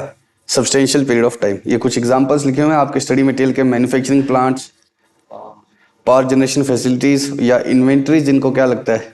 Substantial period of time. Investment properties का मतलब वो प्रॉपर्टीज जो हमने क्या है, इन्वेस्टमेंट के लिए खरीदी है, बनाई है। ठीक है, बनाने में, खरीदने में तो टाइम लगेगा ही नहीं, बनाने में। जैसे आप क्या बना रहे हो? एक मॉल बना रहे हो, जो क्या है, आपका सरप्लस इनकम है, जो आप आगे क्या करोगे? किराए पर दे दोगे। तो वो आपके लिए एक तरह से क्या है? इन्वेस्टमेंट्स।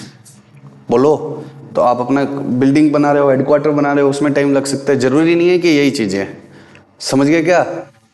यस और नो? अब आप मेरे साथ क्या पढ़ रहे हो? What do you mean by substantial period of time? Substantial period of time का मतलब क्या है? A period of 12 months ordinarily is considered as substantial period of time। तो ये कह रहे हैं जनरली तो क्या है, 12 महीने क्या मान लेना सब्सटेंशियल, लेकिन बाकी ये डिपेंड करेगा facts and circumstances of each case. Shorter और longer period can be justified on the basis of facts and circumstances. तो अगर कुछ नहीं है तो जनरली तो क्या मानते हैं हम? 12 महीनों को।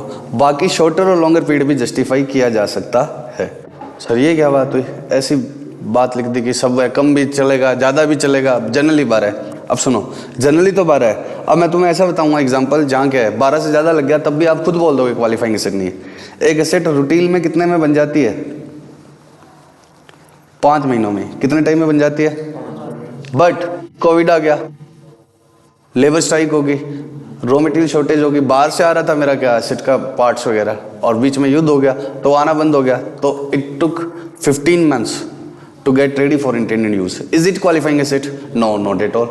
Even though it took more than 12 months. Longer period भी क्या है, शॉर्टर पीरियड भी, समझ रहे हो ना कि लॉन्गर पीरियड लग गया तो भी मैं नहीं माना ना क्वालिफाइंग एसेट, और सेकंड केस मैं शॉर्टर में भी मान लूंगा, 12 महीने से ज़्यादा लग गया तो भी मैं क्वालिफाइंग एसेट नहीं मान रहा। अब मैं, आप खुद बोलोगे यस हाँ मान लो सर, एक एसेट जिसको बनाने में कितना लगता है, 11 महीने, सॉरी मोर देन 12 मंथ्स, कितना टाइम लगता है, मोर देन 12 मंथ्स से 13 मंथ्स। अब आपने क्या किया, 3 शिफ्ट में काम किया, सुबह 8 घंटे, दोपहर में 8 घंटे और शाम को 8 घंटे। नालायक, सुबह 8 घंटे कैसे हो गए, कुछ भी बुलवा लो, हाँ मैं हाँ मिलाने बैठे हो इधर, सुबह में 8 घंटे हो गए, फिर दोपहर में 8 घंटे कैसे निकाल दिए, नालायक ना हो तो बस आपको 8 से प्यार है मुझे पता है।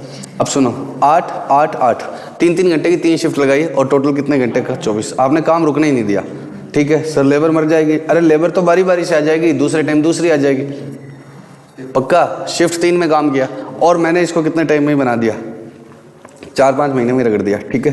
अब आप कहोगे कि इसका एग्जैक्टली बनाओ ना, 1/3 बनाओ, और ठीक है थोड़ा बहुत एक्स्ट्रा कम ज़्यादा लग गया, लेकिन कम टाइम में कर दिया, लेस देन 12 मंथ्स में कर दिया। Is it qualifying asset, why not, है क्वालिफाइंग एसेट। शॉर्टर पीरियड भी जस्टिफाई होता है, तो वो फैक्ट्स एंड सर्कमस्टेंसेस पर डिपेंड करेगा आपको एग्जाम में क्या लिखना है, 12 मंथ्स पक्का, ठीक है, अनलेस वो फैक्ट्स चेंज ना करे। तो क्वालिफाइंग एसेट का मतलब क्या है, देखो बच्चों कैसे घुमा मेरा, मैंने कहा बोरिंग कॉस्ट का ट्रीटमेंट, क्या बोला, बोरिंग कॉस्ट का ट्रीटमेंट। अब तो मेरे को डब्बा बनाना आता है सर, बंद बकवास मत कर, हंस रहा है, मजाक।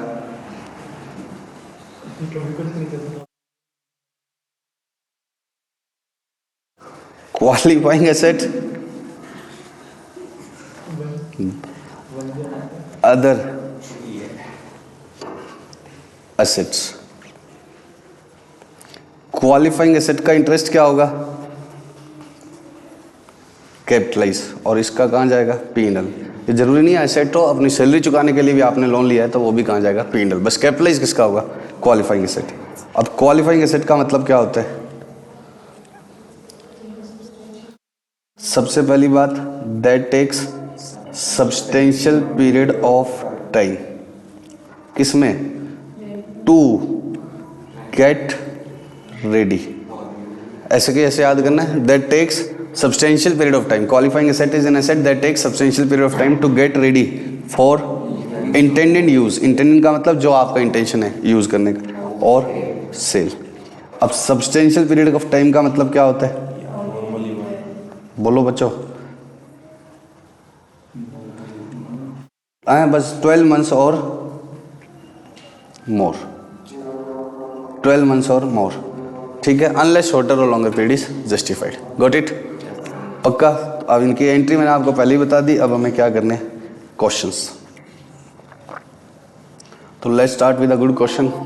इनिशियल स्टार्ट्स विद PRM, ठीक है, PRM लिमिटेड, PRM समझते हो ना, अच्छे लोगों के नाम होते हैं। PRM limited obtained illustration number 1 a loan of rupees 120 lakhs। कितने रुपए का लोन लिया है बच्चों इसने, 120 लाख का। कितनी तारीख को लिया है, 30/4 को। इससे वो क्या बनाएगा, एक तो बनाएगा शेड, कितने रुपए का, 50 लाख का। एक बनाएगा मशीनरी, कितने की, 40। एक बनाएगा वर्किंग कैपिटल। वर्किंग कैपिटल बनती है क्या, वर्किंग कैपिटल का मतलब डे टू डे खर्चे, सैलरी, रेंट, इलेक्ट्रिसिटी। तो परचेज ऑफ मशीनरी है तो पहले भी ठीक है, तो बकवास मत कर, मैं सब मार दूंगा। Purchase of machinery, working capital, और नेक्स्ट क्या है, advance for purchase of truck, कितने का, 10 का। पक्का बच्चों, इसका क्या होगा देखते हैं बाद में। कंस्ट्रक्शन कब हो गया, पूरा मार्च में। मशीन इंस्टॉल थी किस दिन ही, जैसे एक्वायर की हाथों हाथ इंस्टॉल कर दी। तो मशीन कोई कॉम्प्लेक्स नहीं थी, जो मैंने अभी आपको प्लांट दिखाया वह था, या नॉर्मल एसी वेसी था, नॉर्मल मशीन थी, आई और क्या लगा दी, इंस्टॉल कर दी। और ट्रक भी क्या है, अभी तक आया नहीं, ठीक है। टोटल इंटरेस्ट कितना लगा, 18 lakh. Show the treatment of interest. अब बच्चों ये इंस्टीट्यूट का क्या सिस्टम है कि ये क्या करता है, असेट के नेचर से ही कहता है कि डिसाइड कर लो। किससे डिसाइड कर लो, असेट के नेचर से कि क्वालिफाइंग असेट है या नहीं। किससे डिसाइड कर लो, असेट के नेचर से। और थोड़ी बहुत इंट दे देता है बीच में, जैसे मशीन क्वालिफाइंग असेट है या नहीं, क्यों है। अरे ये देखो क्या लिखा है, the machine was installed on the date of acquisition. Machine आई और लगा दी, जैसे एसी मशीन है या नहीं है, आई और लगा दी हाथों हाथ। तो कोई कॉम्प्लेक्स मशीन होती है जिसको इंस्टॉल करने में, जैसे प्लांट और लिखाया था मैंने, मशीन का मतलब मशीन है, प्लांट का मतलब प्रोडक्शन वाली चीजों को बोलते हैं। तो प्लांट में हो सकता है मशीन के खुद ही कह रहा है कि आई और लग गई, तो 12 महीने लग गए लगाने में, ऐसे लगा ऐसे धीरे धीरे। नालायक, ये क्या है? Non qualifying asset. बताओ, नॉट अ क्वालिफाइंग एसेट। ठीक है, अब अपने अपने आते हैं विचार, मैंने टेस्ट लिया उस पर लिखा डिसक्वालिफाइंग एसेट, नालायक। तो नॉट अ क्वालिफाइंग एसेट। आगे बताओ, पक्का मशीन है या नहीं? नहीं। वर्किंग कैपिटल तो एसेट ही नहीं है, मैं मार दूंगा इसको। ट्रक खरीदने में टाइम लगता है क्या? नहीं। आ भी जाता तो भी क्वालिफाइंग एसेट नहीं था। अब कंस्ट्रक्शन तो इसी का ही हुआ है। हालांकि थोड़ा सा ऐसा लग रहा है कि क्या है, 12 महीने नहीं लगे। कैसे लग रहा है? लोन कब लिया? 30/4 को। और ये भी कह रहा है ये कब हो गया? मार्च में। तो लोन कब लिया? 30/4 को। और कंस्ट्रक्ट कब हो गया? ये मार्च में। तो ये कह रहा है ऐसे नहीं जाओगे आप असेट के नेचर से ही जाओगे। तो अब इसी को इसने क्या माना हुआ है? Qualifying asset. सर ऐसे कैसे? सुनो मेरी बात को बच्चों, जरूरी तो नहीं है ना लोन लिया और एसेट बनाई। मैंने एसेट बनानी शुरू कर दी थी पहले ही, मेरे रुपए कम पड़े तब मैंने लोन लिया। ये जरूरी थोड़ी है लोन से ही एसेट बननी स्टार्ट हुई। भाई आज मैं एक बिल्डिंग बना रहा हूँ, अपने पैसे से बनाना स्टार्ट किया, कुछ कम पड़े तब लोन लिया। हाँ, अगर आप लोन डेट को ही क्या मान लो, commencement of production, commencement of construction, तब क्या होगा? इसमें 12 महीने तो साफ दिख रहे हैं नहीं लगे। लेकिन इंस्टीट्यूट असेट के नेचर से आंसर दे रहा है, इसमें तो फिर भी टाइम तो दे दिया कि ये कंप्लीट हुआ। आगे क्या देगा? ये भी नहीं देगा कंप्लीट कब हुआ। तो भी आपको बस अपने दिल से सोचना है कि किस असेट को बनने में क्या है। अब इन तीन का इसने साफ साफ खंडन कर दिया। भाई ट्रक का खंडित है या नहीं? Truck cannot be a qualifying asset. हमने तो खरीदा है, बनी बनाई चीज खरीदेंगे तो क्वालिफाइंग एसेट तभी हो सकता है जब उसको इंस्टॉल करने में ही टाइम लग जाए। जैसे मैंने आपको प्लांट बताया था। तो ट्रक को कोई इंस्टॉल तो करना नहीं। मशीन का खुद कह दिया इसने, वर्किंग कैपिटल हो नहीं सकती। मशीन का कैसे कह दिया कि रेडी टू इंस्टॉल ही थी, आती ही लगा दी। तो बचा क्या? एक यही। तो इसको आप क्या मानेंगे? Qualifying asset. अब बताओ टोटल इंटरेस्ट कितने का लगा है? 18 लाख। कितने पे? 18 लाख का इंटरेस्ट लगा कितने पर? 120 पे। ये 18 लाख का इंटरेस्ट लगा 120 पर। तो 50 पर कितना लगा? ये तो कैपिटलाइज हो जाएगा, बाकी कहां चला जाएगा? पीएनएल। 120 लाख की बोरिंग्स पर 18 लाख का लगा, तो इस 50 पे कितना लगा? ये आ गया आंसर आपका। ठीक है, borrowing cost to be capitalize, और बाकी कहां चला जाएगा? P&L में। पक्का। अब मैं आपको एक मजे की बात बताऊं, जितनी बार इंस्टीट्यूट ने सवाल पूछे तो उसने क्या कर दिया, पहली एसेट को ही क्या बनाया? Qualifying asset. और बच्चों ने रट्टे मार रखे हैं, अभी आप क्वेश्चन बैंक देंगे उन सब में पहली पहली एसेट ही क्या होगी? Qualifying asset. लेकिन आप ऐसे मत करना, ठीक है, कि पहली पहली कोई क्वालिफाइंग एसेट मान। आप चेक करना, करें चेक एक और में। नाइन्थ पर आओ। सिनेरियो बेस्ड क्वेश्चन है, नाइन्थ TYK का 5.130। इसके अलावा भी आपको बहुत सारे क्वेश्चन और करने हैं। पहले हम स्टडी मटेरियल निपटाएंगे, फिर क्वेश्चन बैंक। बाओ फटाफट से। On 1 April 2001, Amazing construction, Amazing के ब्रैकेट में मेरा नाम लिख लो, construction limited obtain a loan of ₹32 lakhs to be utilised as follows. कैसे करना है खर्चा? Construction of ceiling across 2 cities. Ceiling का क्या होता है? समुद्र के ऊपर से क्या डालना? रास्ता। ठीक है, bridge. Work was held up totally for a month during the year due to high water level. पानी ज्यादा आ गया था इसलिए 1 महीने काम रोकना पड़ा। इसका मतलब आपको आज की क्लास में नहीं समझाया जाएगा, या तो नेक्स्ट क्लास में समझाया जाएगा, या क्या देखते हैं। अगर आज हो गया तो आज बता देंगे, नहीं तो नेक्स्ट क्लास में। ठीक है, इस लाइन को एक बार आप क्या कर दो, डेफर कर दो। इग्नोर कैसे कर दो? डेफर कर दो, करेंगे। ठीक है, तो 25 करोड़ इसमें लगे। Purchase of equipment and machines, working capital, vehicle खरीदा, पिछली बार ट्रक था व्हीकल, कोई टूल्स क्रेन्स खरीदा, उसके लिए एडवांस दिया, टेक्निकल नोहाउ को खरीदा। Tools interest charge by the bank, total interest है कितने का? 80 लाख का। तो 80 लाख का इंटरेस्ट कितने पर लगा? 32 करोड़ पर। तो किसका कैपिटलाइज करना है? 25 करोड़ का इसका ही करना है ना। इक्विपमेंट खरीदे हैं, इसमें कोई टाइम नहीं लगता खरीदने में। मैं गया धीरे धीरे आया, ऐसे थोड़ी हुआ खरीद लिया बात खत्म। कितना ही धीरे चले जाऊं, साल लगेगा। वर्किंग कैपिटल एसेट ही नहीं है। व्हीकल खरीदने में, ट्रक में टाइम नहीं लगेगा। टूल्स खरीदने में नहीं लगेगा। टेक्निकल नोहाउ में इनटू 25 CR। तो ये तो होगा कैपिटलाइज, बाकी कहां जाएगा? P&L। आंसर दिखाऊं क्या इसका? पहले आप गाथा ही लिखेंगे बिल्कुल अच्छे से, अकॉर्डिंग टू AS 16। इसका आंसर प्रॉपर है, ऐसे ही लिखे आना है। पिछले क्वेश्चन में ये सब लिखा नहीं हुआ था, ठीक है, आप ऐसे ही लिखें। Qualifying asset is an asset that necessarily takes substantial period of time to get ready for its intended use. क्या खा गया ये खुद ही, सेल, ठीक है।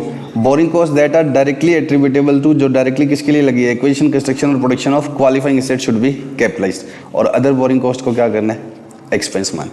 तो ये लिखोगे ना, हाँ सर हाँ पक्का पक्का लिखेंगे। अब बताओ ट्रीटमेंट क्या किया हुआ है, इधर तो इसने वर्किंग बनाई और इंटरेस्ट टू बी कैपिटलाइज्ड और interest to be charge to P&L। पिछले क्वेश्चन में इसने क्या कर दिया था, बाकी सारा बैलेंस से निकाल दिया था। इस बार क्या है, हर एक का अलग अलग बताया। इसका आया 7.5 लाख, जाएगा P&L में। इसका आया 5 लाख लेकिन जाएगा P&L में। इसका भी आया कितना, 1.25 लाख। तो क्या मतलब है, सारा एक साथ P&L में जाना है। लेकिन क्या कर देना, अगर 4 नंबर का आए तो कुछ तो करके आओगे, 2 लाइन में थोड़ी लिख दोगे पिछले के जैसे। पक्का, ठीक है। अब इस लाइन को एक बार क्या कर दीजिएगा, इग्नोर, ठीक है। इग्नोर मतलब डेफर। क्यों डेफर करना है, क्योंकि हम इसको बाद में करेंगे, वो हाई वाटर लेवल वाली लाइन है, ठीक है, करेंगे हम। श्योर बच्चों, अब बताओ यहां तक ठीक है क्या। तो बोरिंग कॉस्ट का ट्रीटमेंट बताओ क्या होगा बच्चों, जल्दी बताओ प्यारे बच्चे। बोरिंग कॉस्ट का ट्रीटमेंट, क्वालिफाइंग एसेट का P&L कैपिटलाइज और अदर देन क्वालिफाइंग एसेट का P&L। श्योर। अब ये AS 3 बातें करता है कि कैपिटलाइजेशन कमेंस कब करना है, कैपिटलाइजेशन क्या करना है, क्या है, थोड़ी देर प्लीज। कैपिटलाइजेशन कमेंस कब करना है, कैपिटलाइजेशन सीज कब करना है और कैपिटलाइजेशन सस्पेंड कब करना है। सर हमें कुछ नहीं समझ में आया, क्या बोला आपने। सुनो, कमेंसमेंट का मतलब क्या है कि कब से इंटरेस्ट का कैपिटलाइजेशन स्टार्ट करना है। सस्पेंशन का मतलब क्या होता है, नहीं खत्म नहीं, टेम्परेरीली रोक देना, टेम्परेरी रोक देना। और सेसेशन का मतलब क्या होता है, कब इंटरेस्ट कैपिटलाइजेशन बंद कर देना, ठीक है। पहले तो इनका मतलब समझते हैं, फिर इसके हम क्या समझेंगे। कंडीशन सुनो बच्चों, मैंने लिया लोन, यहां लोन लिया यहां पर, तो इंटरेस्ट तो यहां से लगना स्टार्ट हो गया। अब मान लो कि एस क्या बोलेगा, एक बार क्या मान लो कि एस क्या बोलेगा कि जब से आप असेट खरीद कर खर्चे करने स्टार्ट करोगे तब से, तो असेट आपने यहां खरीदी तब से कैपिटलाइज करना है, तो इस पीरियड का इंटरेस्ट तब भी P&L में जाएगा, भले ही वो किसके लिए है, क्वालिफाइंग से। फिर ये capitalization capitalization capitalization capitalization capitalization, यहां मैंने लेबर को क्या कर दिया, थप्पड़ मार दिया, मेरा और लेबर का डिस्प्यूट हो गया, बहुत बड़ा स्ट्राइक होगी। और क्या है बोलो, स्ट्राइक हटी नहीं 3 महीने तक, तो इस पीरियड का रोक देना होगा। अभी अच्छे से समझेंगे इसको, कब का रोकना है, कभी इस पीरियड को, इसको क्या बोलेंगे, सस्पेंशन। फिर लेबर आ गई वापस मेरे पास, लेबर ने कहा सॉरी कोई बात नहीं, या मैंने बोल दिया सॉरी, मैंने ही बोल दिया, चलो ठीक है, लेबर के बड़ी आदमी। अब इधर का क्या होगा, फिर वापस शुरू हो गया कैपिटलाइजेशन कैपिटलाइजेशन कैपिटलाइजेशन कैपिटलाइजेशन। मेरा यहाँ पर क्या हो गया, प्रोजेक्ट बन गया पूरा, मेरा वो जो दिखाया था ना आपको मशीन, वो बन गई पूरी। अब क्या करूं, इंटरेस्ट लगना बंद हो जाएगा क्या, पक्का इंटरेस्ट लगना बंद हो जाएगा, इंटरेस्ट लगना बंद हो जाएगा। इंटरेस्ट लेंडर, आज तू मेरे को पैसे दे, मैंने मेरा मॉल बना लिया, उसके बाद में अगले साल ये इंटरेस्ट मांगने आया, मैंने कहा मेरा मॉल बन गया, जा कोई इंटरेस्ट नहीं है। वो कहेगा तेरे मॉल से मतलब है, या मेरा पैसा चुकाएगा तब इंटरेस्ट लगना बंद होगा। तो बैंक कब इंटरेस्ट लेना बंद करेगा, तो इंटरेस्ट तो लगेगा ही, लेकिन कैपिटलाइजेशन बंद कर दूंगा। इंटरेस्ट तो लगेगा लेकिन क्या बंद कर दूंगा, कैपिटलाइजेशन। उसको क्या बोलते हैं, सेसेशन। सेसेशन किससे बना हुआ वर्ड है, सीज से। सीज मतलब समाप्त होना। तो कैपिटलाइजेशन का कमेंसमेंट समझना है, सस्पेंशन समझना है और सेसेशन समझना है, ठीक बच्चे। नलायक, इंटरेस्ट लगना कब बंद होगा, जब आपका प्रोजेक्ट पूरा हो जाएगा। नहीं, आज आप मुझे 50 करोड़ रुपए उधार दो और मैंने कहा मैं मॉल बनाऊंगा, मैंने मॉल बना लिया, ठीक है। जब तक मॉल बन रहा था तब तक आपको ब्याज भरता रहा, आज मेरा मॉल बन गया, आप ब्याज लेने आए आगे का, मैं बकवास, मेरा मॉल ही तैयार हो गया। नालायक, इंटरेस्ट लगना तो कंटिन्यू रहेगा बट कैपिटलाइजेशन बंद हो जाएगा। क्या हो गया, कह रहा मॉल सीज कर दूंगा, बताओ कर देगा मॉल सीज, पक्का। समझ में आ गया? 3 वर्ड का मतलब क्या है? अब इनको कब कब कैपिटलाइजेशन स्टार्ट करना है, कब कब क्या करना है, सस्पेंड, और कब कब क्या करना है, cease. Capitalization of borrowing cost should commence when all the following conditions are satisfied. पहली क्या है? Expenditure on qualifying asset is being incurred, चाहे वो एक्विजिशन, कंस्ट्रक्शन, प्रोडक्शन के लिए। दूसरी शर्त क्या है? Borrowing cost are being incurred. तीसरी क्या है? Activities that are necessary to prepare the assets for intended use और सेल आर इन प्रोग्रेस। 3 शर्तें होनी चाहिए। क्या होनी चाहिए? 3। जब वो तीनों पूरी हो जाएगी तब से कैपिटलाइजेशन स्टार्ट होगा। पहली क्या है? Expenditure on qualifying asset is being incurred. दूसरी क्या है? Borrowing cost is being incurred. और तीसरी क्या है? Activities are in progress. किसके लिए? क्वालिफाइंग एसेट के लिए। एक एग्जांपल लेता हूं, तीनों शर्तों को क्लियर करता हूं। हाँ सर, लो। लोन लिया यहां पर, कहां पर? यहां पर क्या लिया? लोन। इंटरेस्ट लगना स्टार्ट हो गया है नहीं? तो 3 शर्त बताओ पहले मुझे। पहली शर्त क्या है? बोरिंग कॉस्ट लगनी चाहिए।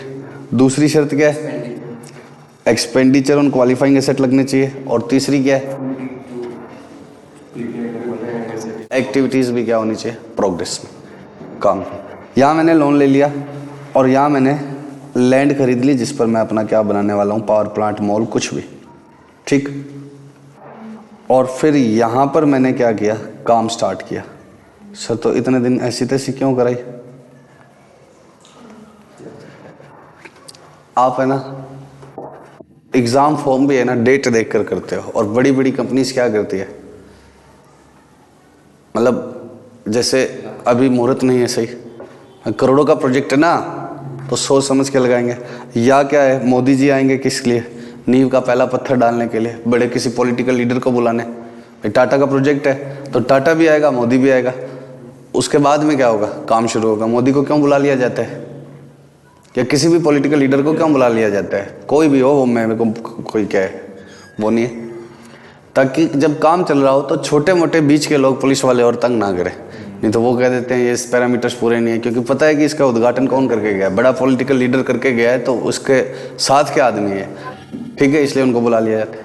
तो अब ये पहला पत्थर डालते हैं, पूजा पाठ करते हैं, उसके बाद में स्टार्ट करते हैं। एक नारियल फोड़ते हैं, मेरे सिर पे है ना नारियल वैसा, ठीक है, एक नारियल भी फोड़ा जाता है। अब समझना ध्यान से, तो कभी मोदी के पास डेट नहीं है, कभी टाटा के पास डेट नहीं है, तो डिले हो गया थोड़ा, पक्का। अब बताओ बोरिंग कॉस्ट वाली शर्त कब से पूरी होगी? बोरिंग कॉस्ट लगने वाली जब लैंड ली। मैंने किसी से पैसा उधार लिया, उसके बाद में मैं लैंड लूं या ना लूं, वो क्या कहेगा? ब्याज लेगा। मैंने इससे पैसे उधार ले लिए, अब मैं प्रोजेक्ट के लिए लैंड ढूंढने जा रहा हूं। अभी ये इस पीरियड का इंटरेस्ट लगेगा ही नहीं, ये लेगा ही नहीं, ये कहेगा कोई बात नहीं, आपको लैंड ही नहीं मिली तो क्या है, मैं क्यों इंटरेस्ट मांगू, बोलो ना। फिर दूं थप्पड़, नालायक। बताओ, तो बोरिंग कॉस्ट लगने वाली शर्त तो कब से ही पूरी है। ये कौन सी शर्त पूरी होगी? Borrowing cost. बट एसेट के ऊपर अभी कोई खर्चा नहीं हुआ। वो कब से हुआ? यहां से। वो कब से हुआ? यहां से। तो पहली शर्त यहां पूरी होगी, यहां पहली प्लस दूसरी पूरी होगी, और यहां पर क्या हुई? तीसरी। तो भले ही क्वालिफाइंग एसेट है, तो इस पीरियड का इंटरेस्ट अब भी कहां जाएगा? पीएल में। इस पीरियड का इंटरेस्ट अब भी कहां जाएगा? पीएल में, पक्का। अब काम शुरू है, काम शुरू है, काम शुरू है। अब यहां पर क्या करना है? सस्पेंड। सस्पेंशन के लिए क्या बोलता है? सर ये बीच वाली थ्योरी कौन पढ़ाएगा? मैं ही पढ़ाऊंगा, ठीक है, पैसे मैंने लिए हैं तो मैं ही पढ़ाऊंगा। रुक जाओ एक बार। नेक्स्ट क्या है, या चलो बता ही देता हूं। पहले क्या है? Activities that are necessary for intended use पढ़ते हैं। एक्टिविटीज का मतलब किससे है? कंस्ट्रक्शन स्टार्ट हो जाने से नहीं। आपको ईंट बाटे जोड़ने ये जरूरी नहीं है, क्या चलेगा? They include technical and administrative work prior to the commencement of physical construction. आप क्या बना रहे हो? नक्शे बना रहे हो, आर्किटेक्ट के पास लगे हो कि ये डिजाइन ऐसे होना चाहिए, ऐसे होना चाहिए, तो you are doing some technical and administrative work. तो activities are in progress, you can commence the capitalisation, पक्का। लेकिन क्या है? बेई मतलब का एसेट को होल्ड करके बैठे हो। Such activities exclude holding of an asset where no production development that changes the asset condition is taking place, पक्का। तो जब कुछ हो ही नहीं रहा तब क्या होगा, वो नहीं माना जाएगा, एक्टिविटीज स्टार्ट होगी। फॉर एग्जाम्पल आपने यहां से लेकर यहां तक किसका वेट किया था, सिर्फ नेताजी का। तो कोई एडमिनिस्ट्रेटिव काम कर रहा था नहीं, कोई टेक्निकल काम चल रहा था नहीं, हाँ, लेकिन यहाँ पर आपने एडमिनिस्ट्रेटिव काम स्टार्ट कर दिया था तो क्या होगा, पक्का। तो अब वही मतलब कि आप एसेट खरीद कर बैठे हो, अभी कोई काम स्टार्ट नहीं हुआ, तब तो होगा P&L में। बट आपका टेक्निकल एडमिनिस्ट्रेटिव काम कर रहा है, जरूरी थोड़ी है वहां जाके ईंट से ईंट ही बजानी है या प्लांट इंस्टॉल करना है, क्या करना है, एडमिनिस्ट्रेटिव टेक्निकल काम भी एक्टिविटीज माना जाएगा। श्योर, इससे थ्योरी में आएगा क्वेश्चन, इसमें क्या नहीं आएगा, प्रैक्टिकल नहीं आएगा। ये 3 शर्तें बता दो, तो ये क्लियर हो गया। अब एक्सपेंडिचर में ये क्या कहता है, एक्सपेंडिचर लगने स्टार्ट हो जाना चाहिए। दूसरे में तो कुछ लिखा ही नहीं है इसने थ्योरी में। एक्सपेंडिचर के लिए क्या कहता है, बोलो, only such expenditure that has resulted in payment of cash, transfer of other assets और assumption of interest bearing liabilities. देखो मैं तुम्हें फॉर्मूला बताता हूं क्या क्या एक्सपेंडिचर आएंगे। कैश, असेट ट्रांसफर, ये तीनों प्लस,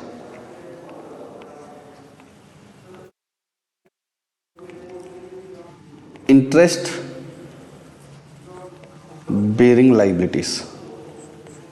सुना ध्यान से, एक्सपेंडिचर कब लगने स्टार्ट हो जाए, इन तीनों में से कोई क्या हो जाए, एक चीज स्टार्ट हो जाए। सुनना ध्यान से, मैंने ये ठेकेदार साहब है, इनको क्या बोल दिया, पेमेंट कर दी, क्या दे दिया, कैश। या इससे मटेरियल खरीद रहा हूं, उस मॉल को बनाने का, उसको प्लांट को बनाने का एसेट खरीद, कैश दे दी। या फिर मैंने कोई और एसेट दे दी इसको, जरूरी थोड़ी है कैश ही दूं, ठीक है।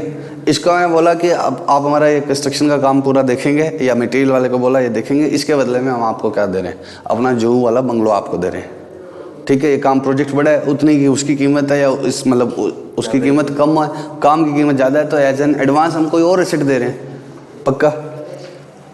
इंटरेस्ट बेरिंग लाइबिलिटीज़ का मतलब क्या है, सुनना।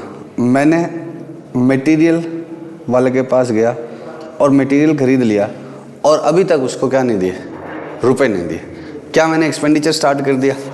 नॉर्मली तो आप इसको एक्सपेंडिचर मानते ही हो, आप उधार कोई, लेकिन इस एज के लिए कैपिटलाइजेशन तभी स्टार्ट होगा जब इस मटेरियल पर इंटरेस्ट लगेगा, क्योंकि आप आगे इंटरेस्ट कैपिटलाइज कर दोगे, पीछे आप इंटरेस्ट भर ही नहीं रहे भाई। क्वालिफाइंग एसेट का ऊपर इंटरेस्ट कैपिटलाइज तो करना है, इसलिए तो चेक कर रहे हैं। तो किसी से उधार खरीद लिया तो it is not expenditure for the purpose of this as, for the purpose of capitalization. वो कब मानना है, जब उधार खरीदा है वो भी क्या लगा रहा है, इंटरेस्ट लगा रहा है।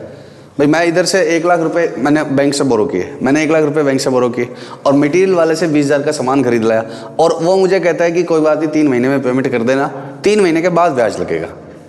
तो 20,000 रुपये 3 महीने बाद लगे हुए माने जाएंगे, क्योंकि 20,000 रुपये पर इन 3 महीनों में क्या नहीं लग रहा है, ब्याज नहीं लग रहा है। और मैं उधर से बैंक का इंटरेस्ट की बोरिंग को कैपिटलाइज कर दूंगा। तो इस एज के लिए उधार खरीदना कब माना जाएगा एसेट के ऊपर खर्चा, व्हेन दैट उधार दैट उधार attracts interest cost as well, क्योंकि हमें पीछे भी इंटरेस्ट कॉस्ट को ही क्या करना है, कैपिटलाइज। तो इंटरेस्ट बेरिंग उधार होना चाहिए या विदाउट इंटरेस्ट, तो इंटरेस्ट बेरिंग लाइबिलिटीज होनी चाहिए, पक्का।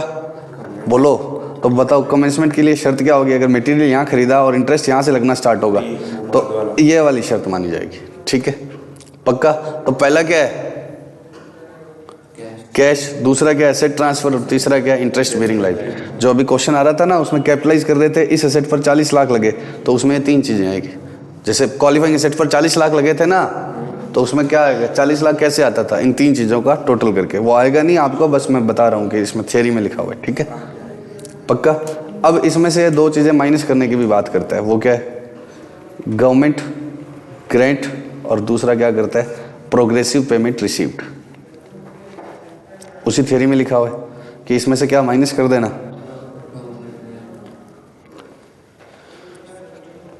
बोलो, प्रोग्रेसिव पेमेंट रिसीव्ड और grant received in connection with borings. अब सुनना ध्यान से,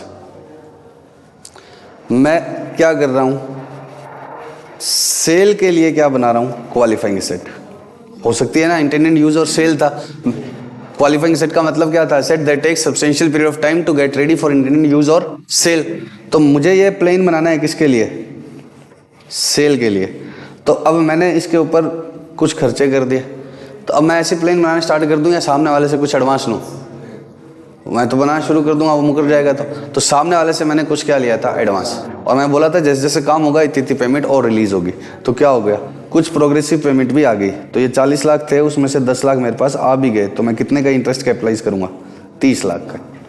मैं कितने का इंटरेस्ट कैपिटलाइज करूंगा, 30। इसको क्या बोलते हैं, प्रोग्रेसिव पेमेंट रिसीव्ड। जैसे जैसे काम प्रोसीड प्रोग्रेस करेगा वैसे वैसे क्या आएगी, कुछ कुछ पेमेंट आपको देनी पड़ेगी। और अगर गवर्नमेंट ने कोई सरकार ने दे दिया है तो वो भी मेरा खर्चा नहीं है। जैसे आप बड़े सोलर प्लांट लगाते हैं तो गवर्नमेंट की क्या आ जाती है, सब्सिडी। तो जितना गवर्नमेंट से आ गया वो भी क्या कर दो, कम।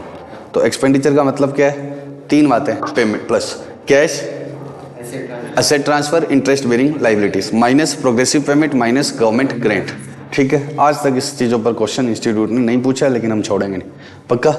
दूसरी चीज क्या है, 3 बातें होनी चाहिए। एक तो एक्सपेंडिचर लगने चाहिए, एक्सपेंडिचर का मतलब समझ में आ गया। दूसरा क्या है, बोरिंग कॉस्ट इनकर होनी चाहिए। और तीसरा क्या है, एक्टिविटी स्टार्ट हो जानी चाहिए। क्या स्टार्ट हो जानी चाहिए, एक्टिविटी स्टार्ट हो जानी चाहिए। श्योर, बोलो बच्चों, पक्का। एक्टिविटीज का मतलब वहां पर ईंट जो से ईंट ही जोड़ना है, नहीं प्लांट को गड्ढा खोदना नहीं। टेक्निकल एडमिनिस्ट्रेशन सब भी चलेगा। सस्पेंशन ऑफ कैपिटलाइजेशन, सस्पेंशन का मतलब क्या होता है, टेम्परेरीली क्या कर देना, रोक देना। टेम्परेरीली रोक देने का मतलब क्या है, capitalization of borrowing cost should be suspended during the extended periods in which active development is interrupted. जब एसेट का डेवलपमेंट क्या हो गया, इंटरप्ट। तो कोविड आ गया तो उस समय काम चल रहा था क्या, नहीं। तो उस समय का इंटरेस्ट क्या होगा, भले जो प्रोजेक्ट रुके हुए थे, भले ही वो क्वालिफाइंग एसेट थे, तो भी उनका इंटरेस्ट कहाँ जाएगा, P&L। पक्का। किसी भी वजह से अगर आपका एक्टिव डेवलपमेंट क्या हो जाता है, इंटरप्ट हो जाता है, पक्का। बोलो बच्चों। तो अगले पैराग्राफ में तो कुछ है नहीं। तीसरा देखो, नॉट सस्पेंडेड, ये कह रहा है कब मत सस्पेंड करना। When temporary delay is necessary part of process of getting an asset ready for its intended use। Temporary delay किसका ही पार्ट है, प्रोसेस का ही पार्ट है। जैसे एक तो इसने लिखा हुआ है इन्वेंट्रीज को मेच्योर होने में क्या लगता है, टाइम, अभी बताता हूं। और high water level delays the construction of bridge if such high water level are common during the period in geographical region involve. इन दोनों एग्जाम्पल को समझाता हूं, लेकिन ये वाला मैंने उस क्वेश्चन में छोड़ दिया था ना। हमने कैपिटलाइजेशन पूरे पे किया था, सस्पेंड नहीं करना था। क्यों नहीं करना था, ये कह रहा है कि नहीं करना। जब ये बात हो जाए, ये क्या बात हो जाए बताता हूं। आप बना रहे हैं ब्रिज, पहले तो बताओ ब्रिज क्यों बना रहे हैं, पानी आता है इसलिए या पानी नहीं आता है इसलिए। पानी आता है तभी तो इसके ऊपर से ब्रिज बनाऊंगा, पानी नहीं आता है तो क्यों ब्रिज बनाऊंगा मैं, बताओ। पानी आता है तभी तो क्या बनाऊंगा, ब्रिज। कहीं पानी नहीं आता है तो क्या, इधर समर्थ कॉमर्स क्लासेस में तो ब्रिज नहीं बनाया हुआ कि ऊपर से आओ, क्यों, क्योंकि पानी वाटर ब्रिज वाली है। ठीक है, पक्का।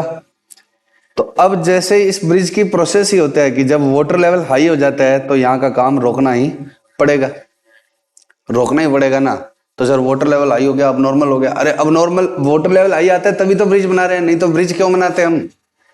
तो इसमें ये होता है बीच बीच में काम रुक जाता है जैसे जैसे वाटर लेवल हाई होता है। वाटर लेवल कम हो जाता है, फिर हम कंस्ट्रक्शन क्या कर देते हैं, स्टार्ट।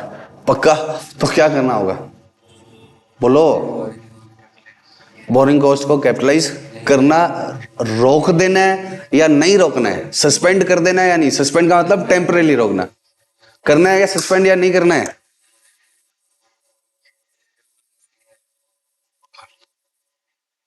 बोरिंग कॉस्ट को कैपिटलाइज करना, क्या कर देना है, बोलो। सस्पेंड मतलब कैपिटलाइजेशन रोक देना है या नहीं रोकना है, नहीं रोकना है। पढ़ो ध्यान से, पढ़ो बात को। नहीं सस्पेंड करना, कब नहीं करना, जब ये प्रोडक्शन के प्रोसेस का ही पार्ट है। भाई वाटर लेवल आएगा ही आएगा, उसी के अंदर उसी प्रोसेस के साथ साथ ही क्या बनेगा, ब्रिज। अगर वाटर लेवल नहीं होता तो हम ब्रिज क्यों, वाटर लेवल नहीं होता तो क्या होता, अगर वाटर लेवल ही नहीं आता तो हम ब्रिज थोड़ी बना रहे होते। अरे ये सुनो, अगर वाटर लेवल ही क्या होता, तो ये तो लिखा हुआ है कि अगर काम सस्पेंशन नहीं रोकना है। देखो मैंने एग्जांपल लिया कोविड वाला, वो कोई नॉर्मल बात थोड़ी है, वो प्रोसेस का पार्ट थोड़ी है कि कोविड आया करेगा बीच में, बोलो। लेबर स्ट्राइक होगी, वो प्रोसेस का पार्ट थोड़ी है कि लेबर स्ट्राइक हुआ करेगी। रॉ मटेरियल की शॉर्टेज होगी, आगे का मटेरियल नहीं आ रहा, तो वो प्रोसेस का पार्ट नहीं है, तब रोकोगे। लेकिन ये क्या है, कब नहीं रोकना, जब temporary delay is necessary part of process of getting an asset ready, उस प्रोसेस का ही पार्ट है। और हाई वाटर लेवल आएगा फिर रुकेगा काम, फिर जैसे लो होगा फिर करेंगे। ब्रिज बना क्यों रहे हैं पहले तो बताओ, वाटर लेवल हाई आता होगा तभी, तो वो उसी की क्या है, प्रोसेस का पार्ट है। तो उसके जो ब्रैकेट में लिखा था उसने क्या लिखा हुआ था कि नीचे की हमने ये नॉर्मल माना हुआ है, किसमें कॉमन ही होता है ना ये तो, इन द जियोग्राफिकल रीजन। पक्का पक्का क्या। और दूसरा क्या है, जब इन्वेंट्रीज को मैच्योर होने में टाइम लगे, इन्वेंट्रीज को मैच्योर होने में टाइम लगे मतलब क्या है, लीकर बनती हुई देखिए क्या आपने, लीकर को क्या है, उसको अंगूरों वंगूरों को क्या कर दिया जाता है, अंडरग्राउंड कर दिया जाता है और वो सड़ाते हैं और काफी टाइम लगता है उसको सड़ने में। तो वो इन्वेंट्रीज है जो क्या हो रही है, मेच्योर हो रही है। तो अब ये प्रोसेस का पार्ट है या नहीं, यस है, भले ही कुछ नहीं कर रहे हैं उसका ही हम वेट कर रहे हैं। तो सर ऐसे क्या लीकर 2 साल में एक बार बनती है, नहीं, इस प्रोसेस के 7 महीने अगले दिन और सड़ाने के लिए डाल दी, अगले दिन और की, तो इसको निकाल लेंगे 1 साल बाद, इसका 1 साल अगले दिन पूरा होगा। काम तो चलता ही रहता है इन फैक्ट्रीज में, बट क्या है, इसको पर्टिकुलर को क्या है, वेट करना पड़ा। तो ये प्रोडक्शन प्रोसेस का पार्ट है, इसलिए कैपिटलाइजेशन नहीं रोकना। पक्का। तो कैपिटलाइजेशन कब रोकना है, सस्पेंड कब करना है, जब क्या हो, अब नॉर्मल वजह से जो प्रोडक्शन प्रोसेस का पार्ट नहीं है उस वजह से काम इंटरप्ट हो। और इसमें क्या लिखा हुआ है, during extended period. Extended period का मतलब क्या है कि सफिशिएंटली लंबा पीरियड होना चाहिए। अब लेबर 2 घंटे रोटी खाने के लिए गई,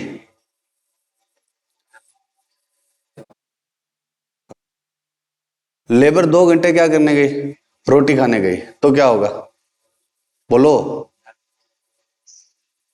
तो ये कोई ऐसे थोड़ी है जैसे तो हर रात को काम रुक ही जाता है, भाई सारी रात काम थोड़ी हो रहा है, तो दिन दिन में काम होता है, तो आप क्या बोलोगे, कैपिटलाइजेशन रोक दो, नहीं। समझ रहे हो, बीच में संडे आ गया, आपको कैपिटलाइजेशन रोक दो, नहीं। एक्सटेंडेड पीरियड होना चाहिए, और वो भी किस वजह से होना चाहिए, अब नॉर्मल पीरियड का। ऐसा कुछ इसमें लिखा नहीं हुआ है, अब नॉर्मल रीजन भी नहीं है ना, संडे आना कोई अब नॉर्मल बात थोड़ी। पक्का बोलो, एक दिन मटेरियल नहीं आया तो कैपिटलाइजेशन मत रोको, अगले दिन आ जाएगा, एक दिन का क्या करना है। लेकिन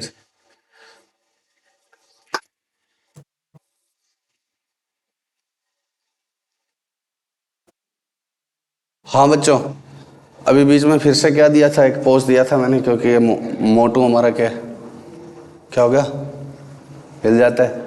अब सुनो, सर स्टूडियो की ऐसे कर देते।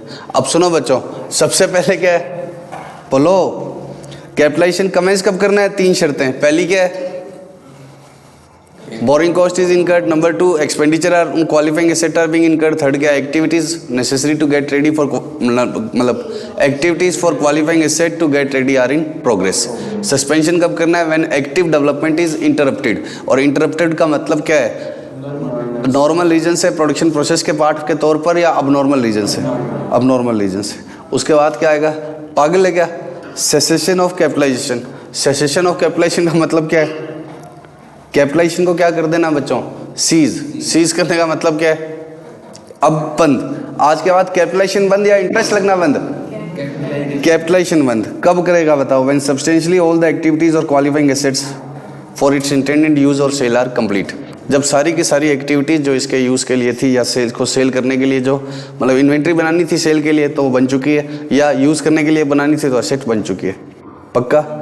An asset is normally ready for intended use or sale when physical construction or production is complete.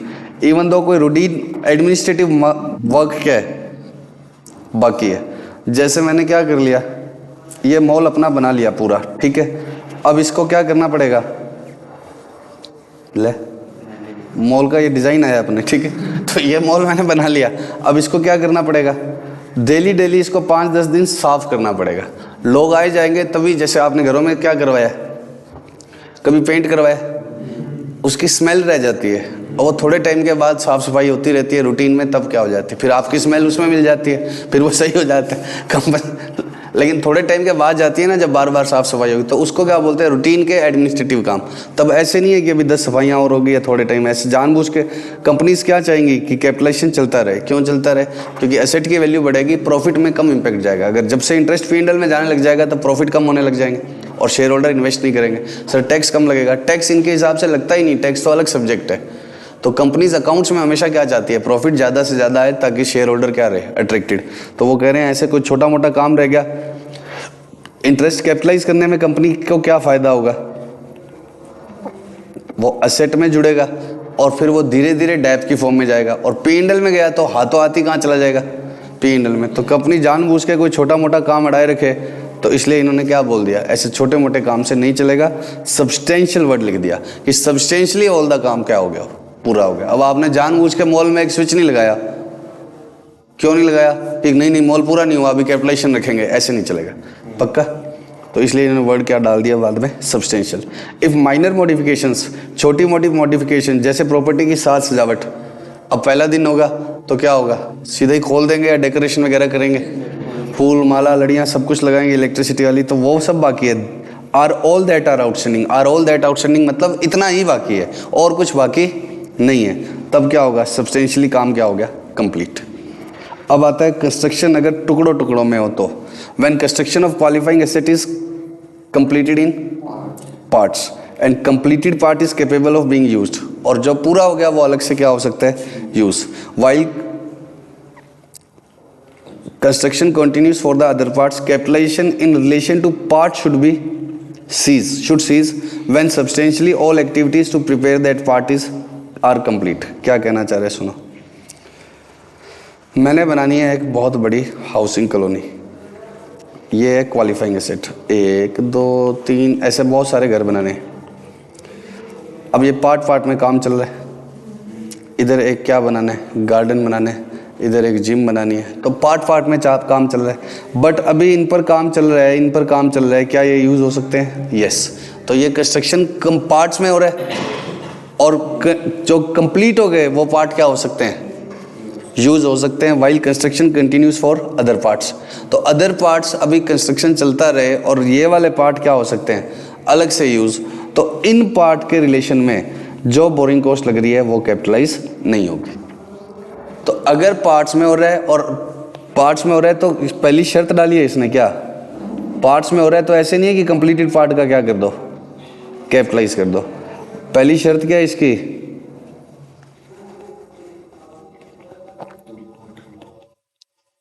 Parts can be use separately, तो जो पार्ट कंप्लीट हो गए वो अलग से क्या हो सकते हैं, यूज हो सकते हैं। तब क्या होगा, तब क्या होगा, कंप्लीटेड पार्ट का कैपिटलाइजेशन क्या कर दो, स्टॉप, मतलब सीज, और बाकियों पर तो चलता ही रहेगा। और दूसरी कंडीशन क्या होगी, जब यूज नहीं हो सकते, जब पार्ट्स क्या होंगे, कैनॉट बी यूज सेपरेटली, जब पार्ट्स अलग अलग यूज नहीं हो सकते, तब क्या लिखेगा ये, कि सारा का सारा प्रोजेक्ट पूरा होगा तभी क्या होगा, कैपिटलाइजेशन सीज होगा, पक्का। अभी क्वेश्चन करेंगे हम इसका प्रैक्टिकल, अभी नहीं तो नेक्स्ट क्लास में इस चीज के ऊपर क्या है, क्वेश्चन करेंगे प्रैक्टिकल, कि ये कह रहा है कि अलग अलग पार्ट की वैल्यूज हमें कैसे पता लगेगी। तो हमने उसका रिकॉर्ड रखा होगा कि इस पर इतना खर्चा लगा, इस पर इतना लग रहा है, लेकिन अभी हम प्रैक्टिकल क्वेश्चन करेंगे, ठीक है।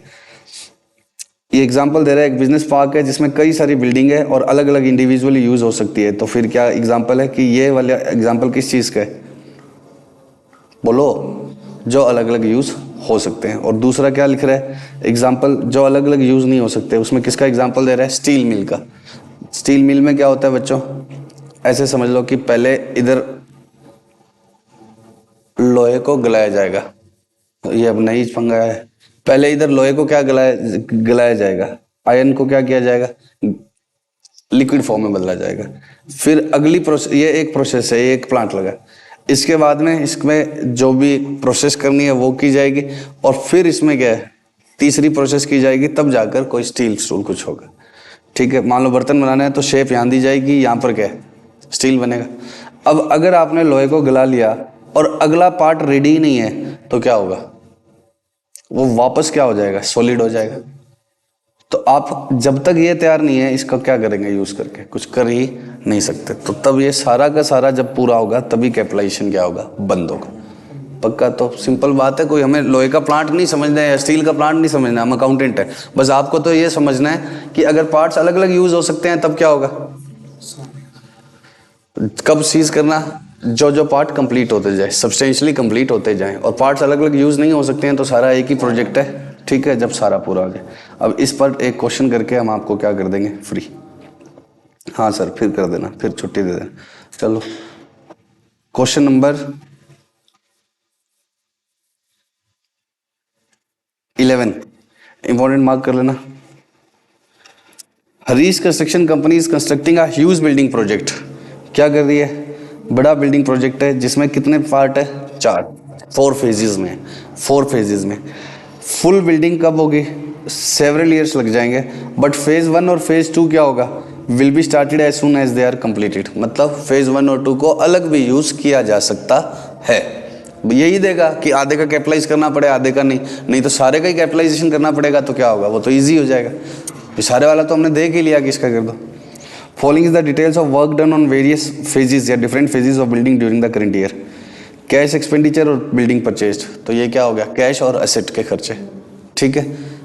याद है ना अभी खर्चों में क्या क्या आएगा, तो इस पर लगा इतना 64, 34, 34, 64, 55, 68, टोटल कितना आ गया 221। थैंक यू, मैं कर लेता अपने आप, तुम्हारी जरूरत नहीं थी। लोन कितने का लिया, 200। अब लोन 200 का ही है तो खर्चे 221 कैसे हो गए, खुद के भी हो सकते हैं, बताओ, खुद के भी तो हो सकते हैं। और 200 पर कितना इंटरेस्ट लगा, 15%। तो टोटल इंटरेस्ट कितना लगेगा, 200 का 15% कितना होता है, 30। तो 30 का इंटरेस्ट जो लगा है वो इन चारों में क्या करना पड़ेगा, इस रेशो में बांटना होगा, और जो फेज कंप्लीट हो गए उसका रोक देंगे। During the mid of current year के मिड में फेज 1 और 2 क्या हो गए, ऑपरेशनल हो गए। Find out the amount of interest to be capitalized. तो पहले तो ये माइंड में है ना आपके, 34, 64, 55 सबका टोटल कितना है, 221, और 200 क्या है, लोन। 200 से तो क्या निकलेगा, इंटरेस्ट की अमाउंट। फटाफट से आंसर देखो मेरे साथ। 34 और 64 किसके खर्चे हैं, फर्स्ट एंड सेकंड फेज के जो कंप्लीट हो गए 98। थर्ड और फोर्थ फेज के कितने, 1,23,00,000। थर्ड और फोर्थ फेज के कितने हैं जो अभी कंप्लीट नहीं हुए। तो टोटल एक्सपेंस कितने के हो गए, 221। और टोटल इंटरेस्ट कितने का था, 2 करोड़ का 15 लाख। इंटरेस्ट 2 करोड़ 21 पे लगेगा या 2 करोड़ पे, 2 करोड़ पे।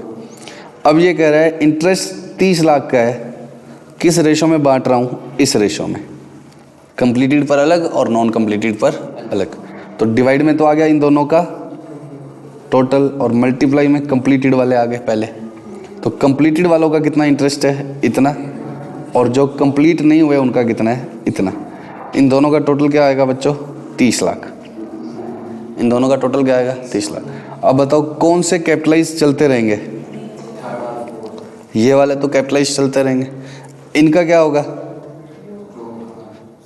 इस इंटरेस्ट की एंट्री क्या होगी, असेट टू बैंक या interest to bank, then asset to interest. इसकी एंट्री क्या होगी, इंटरेस्ट टू बैंक, तो अगली एंट्री क्या करोगे, asset to interest. Sure, but इसकी क्या करोगे, इंटरेस्ट टू बैंक, और इंटरेस्ट को कहाँ भेजोगे, श्योर हो आप, श्योर हो आप, P&L में भेजना है। कैपिटलाइज करना बंद कर देना है, कब से, खत्म होने से था। और खत्म कब हुआ था बच्चे, बता बच्चे बता, खत्म मिड ऑफ द ईयर, शाबाश सही पकड़े हो। बताओ खत्म कब हुआ था, during the mid of current year. तो आधे साल का अब भी क्या होगा, कैपिटलाइज, और आधे का कहाँ जाएगा, P&L। पक्का समझ गए क्या। तो ये फर्स्ट और सेकंड फेज सारे कहाँ गया, फर्स्ट और सेकंड फेज यहां तक ही पूरे हो गए थे। तो कितना है फर्स्ट और सेकंड फेज का, 13, 30, उसका आधा, उसका आधा क्या होगा, कैपिटलाइज होगा। और बचा हुआ आधा कहाँ जाएगा, P&L में। बचा हुआ आधा कहाँ जाएगा, शुड बी एक्सपेंस्ड। एक बार आप शेड्यूल वाला देखो, बाकी मैं पढ़ाता हूँ। और थर्ड और फोर्थ का तो क्या होगा, कैपिटलाइजेशन होगा। अब बताओ कितना कितना कैपिटलाइज हो, ये टोटल कैपिटलाइज हुआ 665, 158 होगा। अब ये भी तो दो असेट है, फेज 1 और फेज 2, किसमें कितना कितना जोड़ोगे, क्योंकि आगे डेप्थ लगाना होगा, उनकी लाइफ भी तो हो सकती है अलग अलग। किस रेशो में, इनके रेशो में 34 और 64 के रेशो। किस रेशो में, 34 और 64। पक्का। तो सबसे पहले तो क्या निकाला इसने,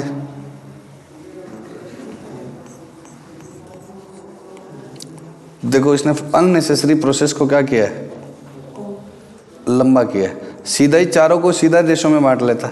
पहले इसने क्या किया, इंटरेस्ट निकाला, फिर इंटरेस्ट को किस रेशो में बांटा, दो एसेट में बांटा। सीधा चारों में ही अलग अलग कर लेता, इसका अलग, इसका अलग, इसका अलग, इसका अलग। तो क्या करते हम, इन दोनों का तो कैपिटलाइज करते, और इन दोनों का जो आता उसका आधा कैपिटलाइज करते मिड तक का, और आधा कहाँ डाल देते पिन। लेकिन इसने कहा कि नहीं, पहले 4 के 2 टुकड़े करूंगा, जो पूरे हो गए वो, और जो पूरे नहीं हुए वो। फिर इसके 2 टुकड़े कर दूंगा, पहले 6 मंथ्स का कैपिटलाइज, दूसरे 6 मंथ्स का P&L। फिर जो 6 मंथ्स का टोटल कैपिटलाइजेशन आएगा उसके भी 2 टुकड़े करूंगा, किस रेशो में, 34 और 64। समझ गए, पक्का क्या। तो पहले क्या करना, इंटरेस्ट लिखना। पहले क्या लिखना, इंटरेस्ट, सबसे पहले इंटरेस्ट, फिर कंप्लीटेड के अलग, नॉन कंप्लीटेड के अलग। इंटरेस्ट को कंप्लीटेड और नॉन कंप्लीटेड के रेशो में बांट ले। नॉन कंप्लीटेड का क्या नोट डाल दोगे, कैपिटलाइजेशन कंटिन्यू रहेगा। कंप्लीटेड का क्या करोगे, जिस समय कंप्लीट हुए वहां तक का कैपिटलाइज्ड और उसके बाद का P&L में। अब ये खुद अपने आप में 2 प्रोजेक्ट है, तो दोनों को क्या करना पड़ेगा, रेशो में। तो अभी इतना ही करेंगे, कल की क्लास में ये क्या हो जाएगा, complete. Thank you so much, love you so much. भगवान से दुआ करो सही हो जाए। रुक ही नहीं रहा है भाई, ऑब्वियस। आजा।